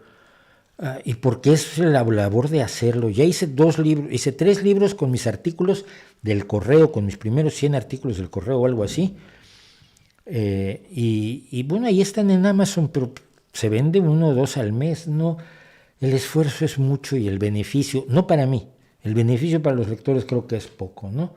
Primero necesitamos que crezca este canal para que la gente que lo ve se pudiera interesar en lo que cuento yo en otros libros. ¿Qué opinas del coronel Pedro Baños? Es un conspiranoico del copón bendito y no tiene idea de lo que dice. No tiene idea, y lo ha demostrado en varias ocasiones. Además, ¿qué le recomendaría a la gente que quiere aprender nuevos idiomas? Que se ponga a estudiar, no hay nada. Mientras más mientras más oportunidades tengas de acercarte a la cultura de ese país, es mejor. Yo aprendí inglés sobre todo por acercarme a la cultura estadounidense, al rock, a la sátira, a la ciencia ficción, que leí muchísimo en inglés. Y si tú ves a los jóvenes otakus que se acercan a la cultura japonesa, aprenden japonés rapidísimo. Aprender japonés sin embarcarte en la cultura japonesa es enormemente difícil. Se dice que es uno de los 3 idiomas más difíciles de aprender: japonés, finlandés y árabe. Se dice, no lo sé, yo me tengo a lo que dicen los lingüistas, por favor. Pero al acercarte a la cultura y ver el lenguaje en contexto, yo tengo incluso una sobrina que es una otaku que ahora da clases de japonés.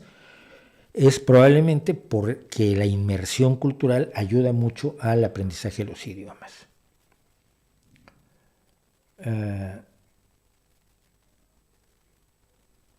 Hola Mauricio, ¿sabes qué significa la Z que pintan los rusos en sus tanques y transportes? Sí, es la inicial de Victoria. Es como poner una V, pero tiene implicaciones evidentemente imperialistas y por eso se rechazan mucho.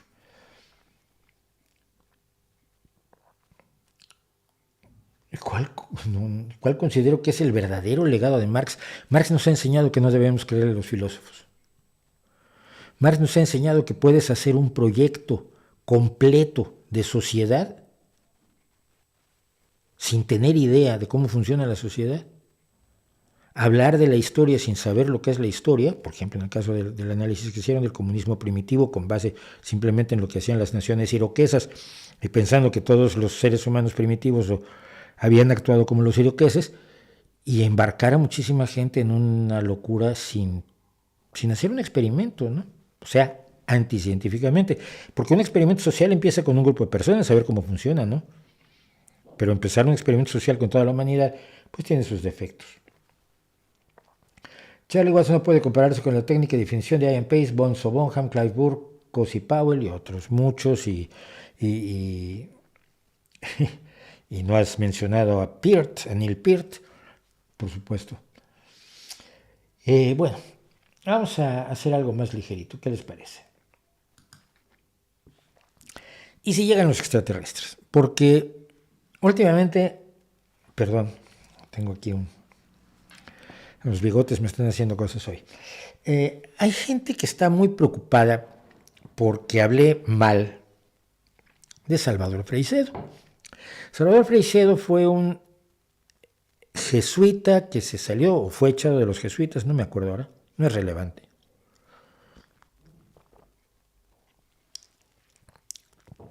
Un jesuita español que salió de la iglesia, que era profundamente crítico con la iglesia, lo cual está muy bien, lo cual lo honra, pero que dedicó la mayor parte de la segunda mitad de su vida a la ufología y a la paranormalología. Él creía en la existencia de muchísimos poderes paranormales que tenía todo el mundo, que por lo visto no tiene nadie, y creía que no solo los extraterrestres habían llegado a nuestro planeta, sino que había 12 razas de extraterrestres que se habían dividido el mundo, que controlaban el mundo y controlaban distintas cosas, controlaban distintos gobiernos. O sea, era bueno, en realidad era uno de los antecesores de la conspiranoia de los reptilianos. Los verdaderos gobernantes del mundo son 12 razas extraterrestres. Y yo he dicho que está bastante mal del cerebro porque no hay ningún indicio de que esas afirmaciones tremendas que hizo en multitud de libros, porque de eso vivía de escribir libros, no crean ustedes que al salir de la iglesia se puso a trabajar. Ya sí, escribir libros es trabajar, es una broma, ¿ok? Somos mayorcitos, no quiero oír tonterías. Bueno, me recordó mucho una metida de pata espectacular de Stephen Hawking. Eso es lo que estoy diciendo. Que Stephen Hawking decía también que si vinieran los extraterrestres, sabiendo perfectamente que todas las cosas que la gente había visto volando no parecían ser naves extraterrestres, que no existía ningún indicio de que haya extraterrestres a la vinagreta en ninguna base secreta de Estados Unidos o del resto del mundo. No sé por qué los extraterrestres iban a caer en Estados Unidos, no podían caer, no sé, en la isla de Tuvalu, o no sé, en Botsuana, o en Chupícuaro, Michoacán, ¿no? Pero bueno, los extraterrestres caen en Estados Unidos y luego hacen un negocio enorme en Roswell con ellos. Pero que si llegaban los extraterrestres de verdad, de los cuales todavía no había pruebas, que podían querernos conquistar. Esta era una de las paranoias raras de Stephen Hawking. Y esto siempre me ha causado me ha provocado una reflexión que creo que es interesante. La paranoia de los extraterrestres es antigua. Comienza con 1947 con el avistamiento de Kenneth Arnold, que dice haber visto unas cosas en forma de boomerang que luego se convirtieron en platillos voladores porque lo dijo un periodista.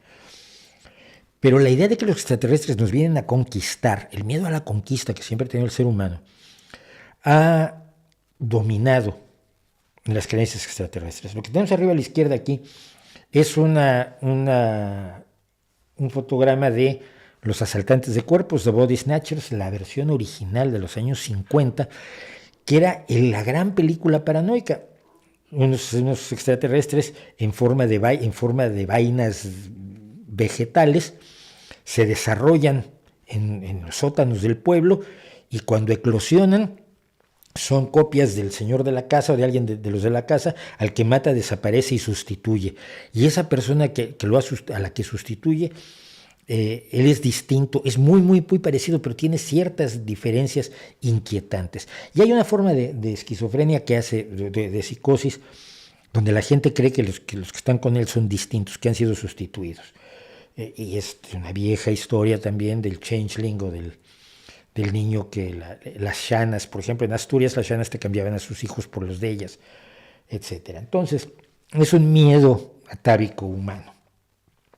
Y en plena Guerra Fría, con el problema de que los soviéticos querían invadir Estados Unidos y Estados Unidos quería destruir la Unión Soviética, y en esa Guerra Fría el resto del mundo fue el que pagó la factura, pues la paranoia en Estados Unidos vendía muchísimo y esta película tuvo un éxito enorme. Pero de allí vamos hasta Independence Day, que además de tener que hacer a la gente aguantar a Will Smith, yo no la vi por eso, mantiene la misma paranoia. Nos van a perseguir los extraterrestres. Permítanme un segundo porque tenemos un problema aquí que necesito resolver. Ya, perdón. Se había desconectado el ordenador y estaba yo a punto de quedarme sin ordenador, computador o computador, como le digan ustedes. Ya en España me acostumbré a decirle ordenador, me perdonen. Bueno, la única versión lógica de las invasiones extraterrestres que yo he visto es Mars Attacks. Los marcianos vienen a matarnos porque les gusta matarnos.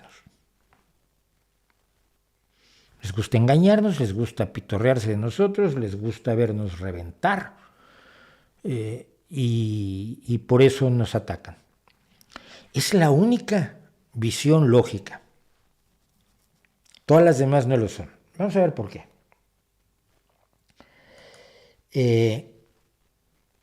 Para viajar de un sistema solar a otro, ya no digamos de un lado de la galaxia al otro, o de una galaxia a otra galaxia, supongamos que puedes retorcer las leyes de la física de tal manera que puedes hacer ese viaje. Hagas lo que hagas, ese viaje requiere un consumo de energía brutal. Para lanzar 1 kilo de algo al espacio cuesta un dineral actualmente con los sistemas que tenemos para poner cosas en la Estación Espacial Internacional.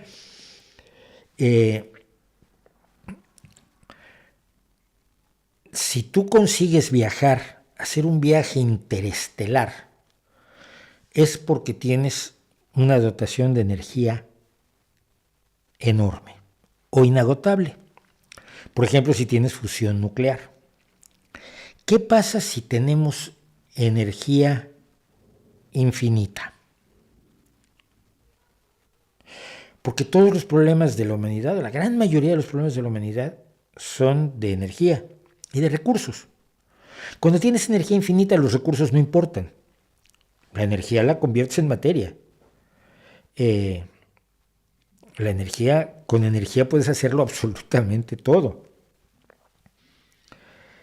Las guerras a lo largo de toda la historia humana se han hecho por recursos, por tener más tierras donde plantar más cosas, donde sacar más oro, donde sacar más plata, donde está el petróleo, ya saben, las guerras por petróleo, donde está el carbón, donde hay esclavos que puedes usar para que trabajen por ti, donde están los árboles frutales, donde tienen casas más bonitas que la tuya. Las guerras humanas han sido por recursos. A veces se hacen porque quiere sentirse muy importante el monarca, pero de todos modos necesita aportarle recursos a su gente, porque si no los soldados no van a pelear. Vamos a pelear por la gloria del rey, ya, pero yo que me traigo a casa después de pelear por la gloria del rey, que es lo que les pasó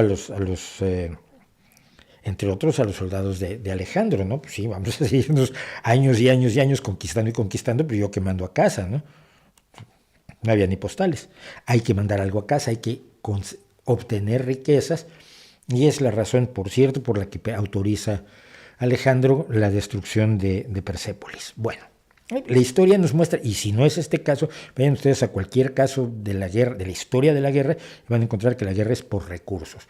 Unos defienden la guerra civil de Estados Unidos, se defiende la esclavitud, y otros defienden que los otros no se separen porque te quitan tierra. No es que el norte estuviera luchando en contra de la esclavitud, es que el norte estaba luchando en contra de la secesión, y los otros se cedían o se separaban del resto de los Estados Unidos para poder mantener la esclavitud, porque no tenían ganas de trabajar, querían mantener un recurso que era el trabajo esclavo.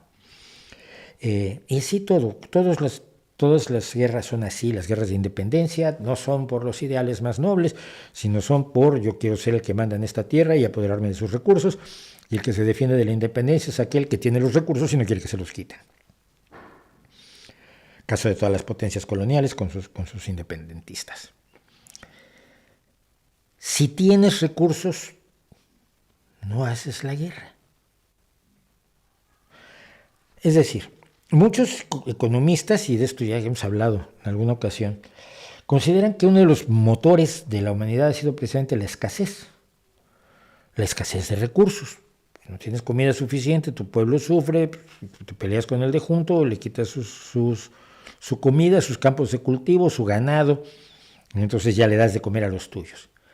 Pero ¿cómo es un mundo posterior a la escasez? Lo intentamos comentar aquí cuando hablamos de Star Trek. Si no hay escasez, desaparecen muchas de las motivaciones para los enfrentamientos bélicos. Supongo que las guerras religiosas pueden seguir existiendo, pero toda guerra religiosa en el fondo tenía también elementos de recursos. Quizás allí, o al estilo, que es un estilo un poco de Mars Attacks, ¿no? Pero para conquistar, para que trabajemos para los extraterrestres, si tienen energía infinita, no necesitan el trabajo que pueden hacer con sus pobrecitos brazos y piernas, unos pobres primates que no son especialmente espectaculares en cuanto a sus capacidades físicas, por enormes que se puedan poner haciendo fisiculturismo o por ágiles que puedan ser dedicándose a las artes marciales. Somos animales muy débiles, somos animales muy lentos. Es decir, en casi cualquier rubro de este mundo, los animales a nuestro alrededor nos dan unas palizas brutales. Y tampoco somos tan inteligentes como creemos. ¿Para qué nos querría conquistar una raza extraterrestre? Para robarnos el oro. Si tienes energía infinita, puedes hacer oro, puedes transmutar el plomo en oro. Ahora sí, como los alquimistas, ¿no? Me acuerdo cuando nos hablaron por primera vez de física atómica en la secundaria. Dije, pero ¿se puede convertir el plomo en oro? Pues sí, con una serie de procedimientos y bombardeando el plomo con neutrones. Se puede convertir en oro. ¿Por qué no se hace? Porque sale más caro en energía lo necesario para convertir el plomo en oro de lo que vas a pagar con el oro. Pero si tienes energía infinita, puedes tener todo el oro que quieras y todo el trigo que quieras, y puedes ir a cualquier planeta y convertirlo en un vergel, porque no vas a tener las limitaciones que tuvo el de Marte, el de la película. Tener acceso a energía infinita es pasar a la post-escasez. Y la post-escasez destroza, demuele la gran mayoría de las justificaciones de por qué nos van a invadir los extraterrestres. Quieren el oro, quieren el petróleo, quieren los peces. No. Si tienes energía infinita, puedes darte el lujo de sacar unos cuantos peces mientras nadie te ve y reproducirlos brutalmente en un planeta de agua, donde nadie te pueda escupir porque fuiste a invadirlos. Yo creo que ese miedo paranoico, que está muy definido por los enfrentamientos que hemos tenido los seres humanos con nuestros grupos, y una de las razones por las que yo estoy en contra de los grupos religiosos, nacionales, etcétera, etcétera, no es aplicable a una raza extraterrestre que venga y visite nuestro planeta y que haya tenido la posibilidad, el conocimiento científico y la energía necesarias para venir del otro lado de la galaxia a este lado de la galaxia, a que los vea el tonto del pueblo además, y a que no los puedan fotografiar miles de millones de personas dotadas de teléfonos móviles, porque no se han dado cuenta que las fotos de naves espaciales, de ovnis, empezaron y de fantasmas y de hechos maravillosos y misteriosos, empezaron a escasear muchísimo en cuanto todo el mundo tuvo una cámara en la mano. Así que si los extraterrestres vienen, no nos van a invadir. Y si ustedes tienen algún argumento en contra, me interesa. Bueno, vamos a hacer un poco más de chat. Ya no pude hacer dos cosas que quería yo hacer. No pude hacer una. No pude hacer una cosa que quería yo hacer, que era hablar de la OTAN, porque he oído tantas tonterías respecto de la OTAN últimamente, pero tantas que me quedo helado. Pero esto sí, llevamos mucho tiempo sin hacerlo, así que vamos a ello.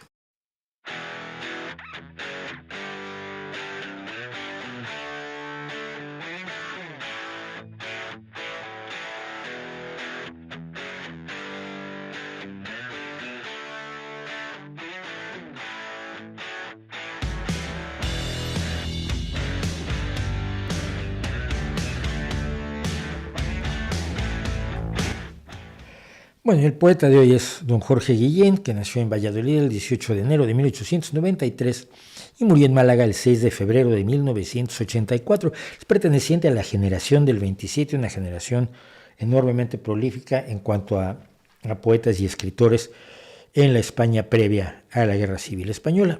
Como tantos otros, acusado de pensar lo que no debía pensar por la dictadura franquista y por la barbarie fascista, pues tuvo que salir de España y en su caso él fue exiliado a Estados Unidos. Un paréntesis, estoy poniendo ahora el nombre porque Rosa Rocha nos ha hecho el enorme favor desde México de poner los tiempos de todos los streamings que hemos hecho para facilitarle a la gente el acceder a las temáticas que vamos cubriendo. Así que muchísimas gracias, Rosa, y ya vamos a tener siempre el nombre del poeta aquí, para facilitarte el trabajo, que has hecho un trabajo tremendo y que no sé todavía cómo agradecerlo, pero muchísimas gracias, de verdad, porque alguna vez lo pensé, pero como no me da la vida, no he tenido tiempo de anotar los tiempos que permitirían eso a la gente. De verdad, muchas gracias y en nombre de todos, en nombre de todos los que salen beneficiados, por supuesto, por tu trabajo también, pues muchas gracias. Vamos a leer pues algo de la poesía de Jorge Guillén, empezando con esto, que se llama Tú, mi incesante. Es el tipo de poemas que al no tener o no tienen título o el título es en sí. Perdón, la primera línea.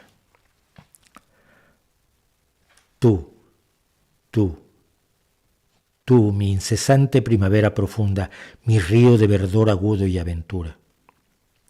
Tú, ventana a lo diáfano, desenlace de aurora, modelación del día, mediodía en su rosa. Tranquilidad de lumbre, siesta del horizonte, lumbres en lucha y coro poniente contra noche. constelación del campo, fabulosa, precisa, trémula, hermosamente universal y mía. Tú más aún, tú como tú, sin palabras, toda singular, desnudez única, tú sola. A mí me siguen gustando los poemas de amor. Y me siguen gustando los poemas donde dicen, yo soy tuyo y tú eres mío, pero que no se entiende esto como lo entienden algunas personas extremistas. Yo no soy propiedad de nadie. Hombre, sí, te doy mi corazón y te doy mi vida y te doy todo. Y luego decir que no se puede vivir con alguien a veces es tremendamente cierto. Otro poema que no digo el título porque finalmente es la primera línea. Me encanta además la primera línea. Duermes. Mi mano toca sueño. Duermes. Gozo de tu inocencia confiada, de tu implícita forma en esta noche que hace tan suya con amor la mano. Te siento dormir sin verte, serenísima, sagrada, nunca imagen de la muerte, y oponiéndote a la nada triunfar como piedra inerte. La delicada masa de tu sueño se espesa junto a mí sin paz nocturna, que así convive con la invulnerable, cuyo retorno al despertar es siempre la súbita inmersión en nuestra dicha. Sumido en un calor de dos, el sueño relaja su clausura casi abierta dulcemente hacia el día aún isleño. Calor, amor, la historia tras la puerta. ¡Uy, qué bonito! Este sí tiene título y es Salvación de la Primavera.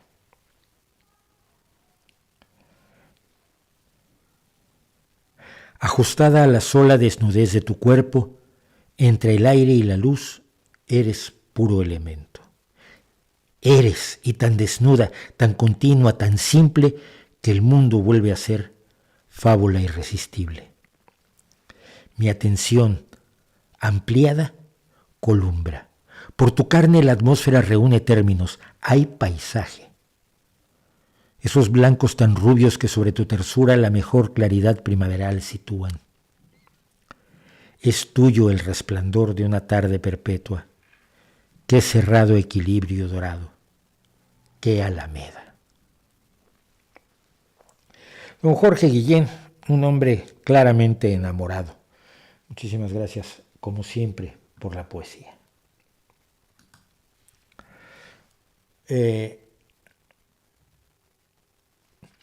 Phil Collins mencionó que el redoble de la canción A Day in the Life es muy difícil de hacer, así que Ringo Starr tiene una gran técnica. Sí, tiene una gran técnica y tiene una ventaja y algo que hace que algunos de sus sonidos sean muy difíciles de hacer. Él es zurdo y todo redoble lo empiezas con la derecha. El ataque de la batería, ahora lo he visto que mi hijo está estudiando batería, se hace realmente con la derecha, salvo si eres zurdo, y entonces él empezaba los redobles con la izquierda, y esto para un diestro es muy difícil. Entonces, algunas la maravillosa entrada de Come Together es muy difícil para un baterista diestro y más fácil para un baterista zurdo. ¿Qué te parece el título Error del nuevo LP de The Warning? Bueno, no es el nuevo LP de The Warning, sino es el LP que incluye el EP Mayday, que incluye 7 canciones de Mayday, incluyendo por supuesto Money, y las 5 canciones que faltaba que salieran del LP original, del álbum original que habían grabado y que no habían podido sacar. Parece genial. Ya sospechaba yo que todos, desde el principio, que todas eran de una sola palabra, que todos los títulos eran de una sola palabra, quizás porque, y vamos a preguntarles por qué, porque espero que para septiembre-octubre, cuando haya terminado el tour, sobre todo después de que hayan estado con Hailstorm, y que hayan estado tocando con Lizzie Hale, poderlas volver a entrevistar y preguntarles por qué decidieron que en este disco todas las canciones tenían una sola palabra. He hecho un intento de análisis de toda la gira de The Warning, porque he estado viendo trozos de todas las presentaciones que los fans han subido a YouTube, y en unos días más voy a comentar When I'm Alone y usarlo como pretexto para comentar toda la gira de The Warning y lo que viene, y por supuesto el deseo enorme de poderlas volver a entrevistar ahora que finalmente hicieron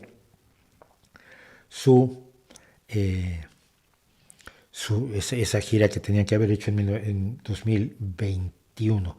¿Qué opinión tienes de Agustín Laje y su defensa de la familia y el plan de los grupos LGBT? No, voy a comentar lo que dice Laje, si ni siquiera sé quién es Laje. No he querido hablar. ¿No se oye? Perdón, estoy muteado desde hace horas. No, no puede ser.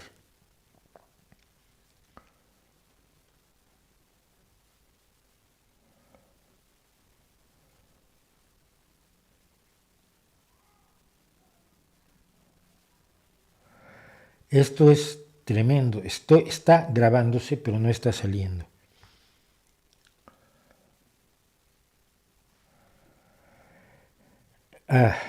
Bueno, voy a... No se oye nada, sigue sin oírse.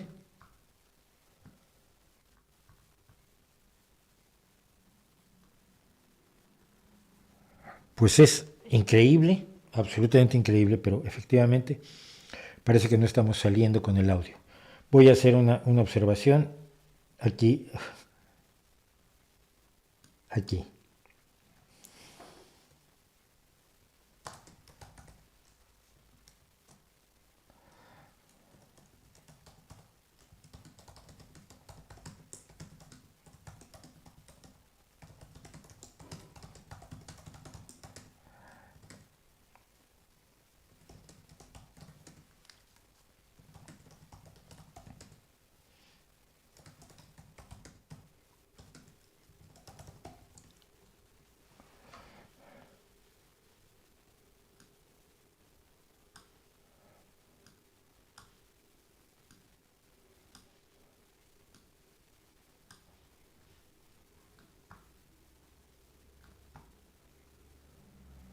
Ahora sí se está oyendo. ¿Desde cuándo se dejó de oír?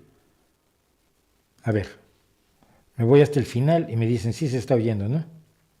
Solo no se escuchó lo del tiroteo. Bueno, ya estaba yo preocupándome, por eso es esto, porque empecé a sentir que no me oían en ningún momento dado. No sé qué pasó, pero se ha grabado todo. Y si se ha grabado todo, pues lo verán en los segmentos. ¿Qué más nos queda? Pues nada, porque ya son las 9:02. ¿Qué quiero decirles?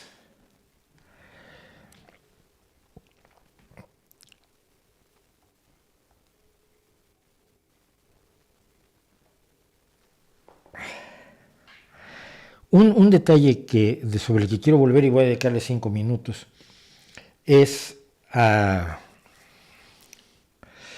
el tema de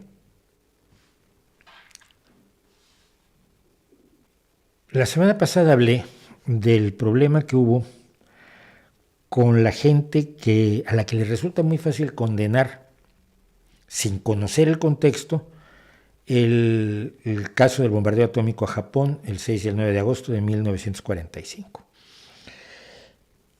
En los comentarios que pueden ustedes ir a ver, lo que he oído y lo que he visto es una enorme ignorancia sobre la realidad de la Segunda Guerra Mundial, pero con unas decisiones tan firmes y sólidas sobre cómo debe ser, cómo debe haberse actuado, que me quedo absolutamente alucinado. Es un poco la idea de, estaban los japoneses sin meterse con nadie, preparando té y haciendo haikus, y Estados Unidos, que siempre es el malo, les echó 2 bombas, porque sí. Yo no pretendí nunca defender el lanzamiento de las bombas atómicas. No sé cuál habría sido la mejor solución, pero sé que no es una solución que se pueda hacer a un lado simple y sencillamente porque no nos gusta. Y por eso comenté las condiciones de la invasión y lo que calculaban los estrategas estadounidenses que iba a costar esa invasión: 5 millones de japoneses muertos y por lo menos un par de millones de soldados más. Solo quería comentar, porque, por lo menos para dejar constancia de ello, cuáles son algunas de las razones de este análisis. el momento, así como se supo que Alemania estaba perdida, más o menos desde la batalla de Kursk en 1943.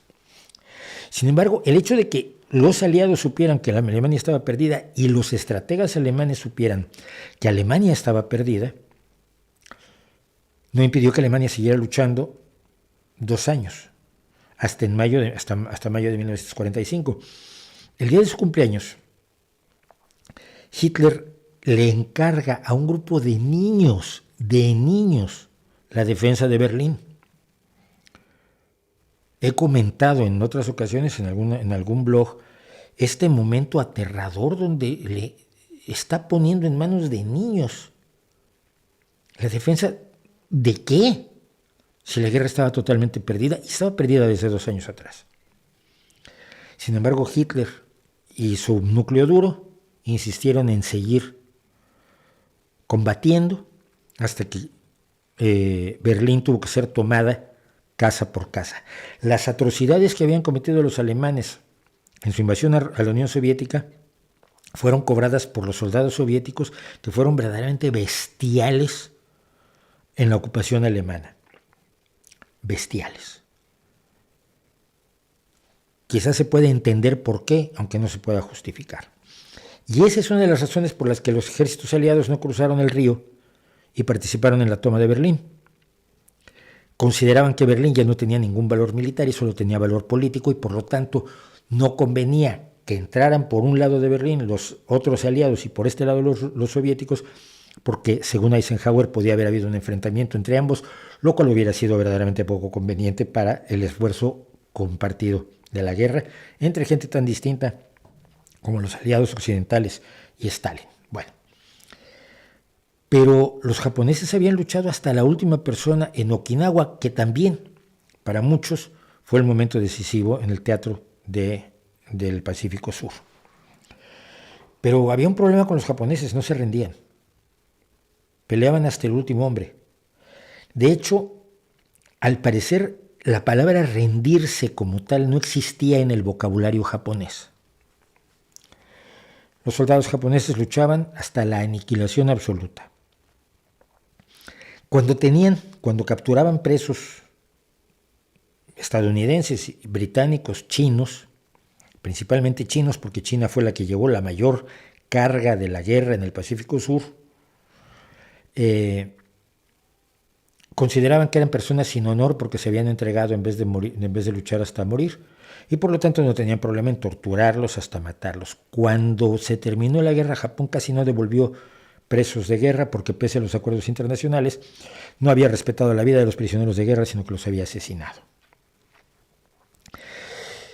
Esto se había visto constantemente desde 1941, batalla tras batalla. Cuando te planteas, tengo datos aquí, los japoneses mataron entre 2 y 3 millones de soldados chinos. Cuando se pidió a Japón que entregara a los prisioneros de guerra, entregó a 56 soldados chinos. Todos los demás los había matado. Más o menos la mitad de las batallas, de las bajas en batalla australianas, que fueron entre 8,000 y 17,000, ocurrieron entre los que fueron capturados y luego asesinados por Japón. 35% de los soldados estadounidenses detenidos como prisioneros de guerra en Japón fueron asesinados, comparados con el menos del 1% de los soldados capturados por Alemania. Japón tenía un plan que se llamaba Ketsugo, que era la operación decisiva. Ellos pensaban que los occidentales no tenían honor y que por tanto podían pararlos en el momento en que invadieran la isla de Kyushu, que es la isla mayor de Japón, y calculaban que la invasión sería por el sur, cosa que es cierto, estaba claramente planeada la invasión por el sur. Ellos tenían la idea de provocarle tales bajas a los estadounidenses que decidieran no seguir adelante. Tenían 5,000 aviones y otros tantos aviones kamikaze, aviones que iban a lanzarse en contra de los barcos aliados. Tenían submarinos suicidas. Tenían a la gente, la entrenaron para pelear con lanzas de bambú a los civiles. reclutaron a todos los civiles y por lo tanto se llegó a decir que en Japón no había civiles, porque todos, salvo los muy niños, estaban considerados parte del ejército. En agosto de 1945, Japón tenía 6 millones de soldados, aparte de los 20 millones de civiles a los que reclutó.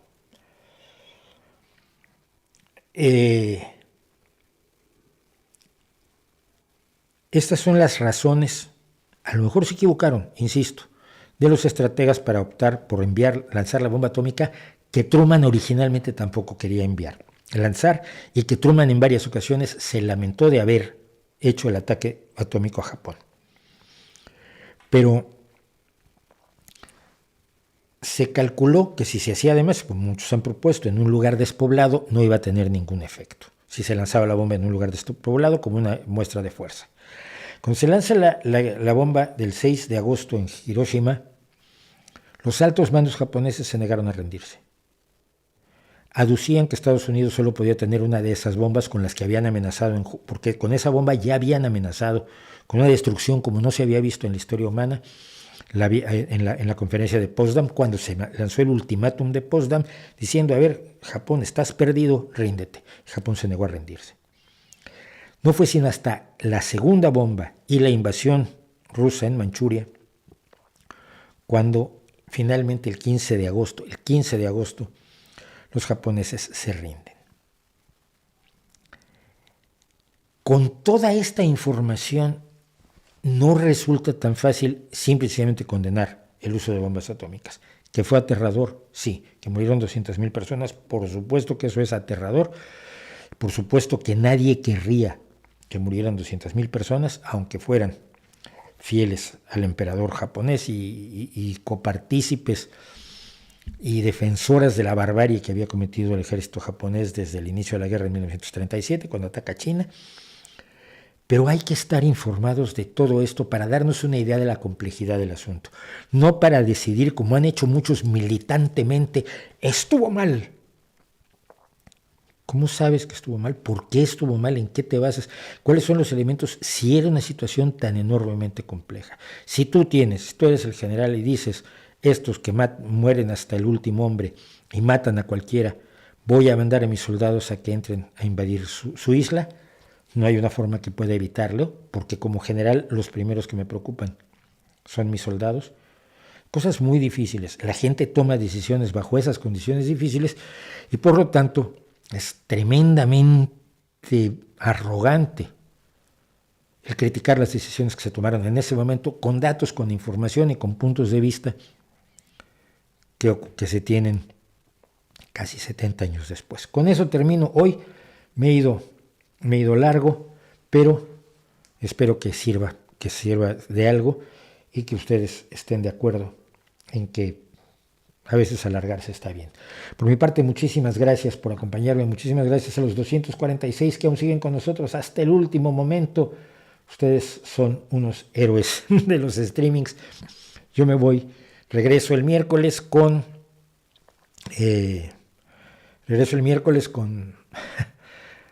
nuestro video. Tenemos una entrevista que les va a resultar interesante. El jueves con el streaming. Vean Ahora Música, que tenemos cosas muy interesantes en Ahora Música, incluido lo de The Warning. Y, entre tanto, ahí les dejo mi reputación para que la hagan pedazos.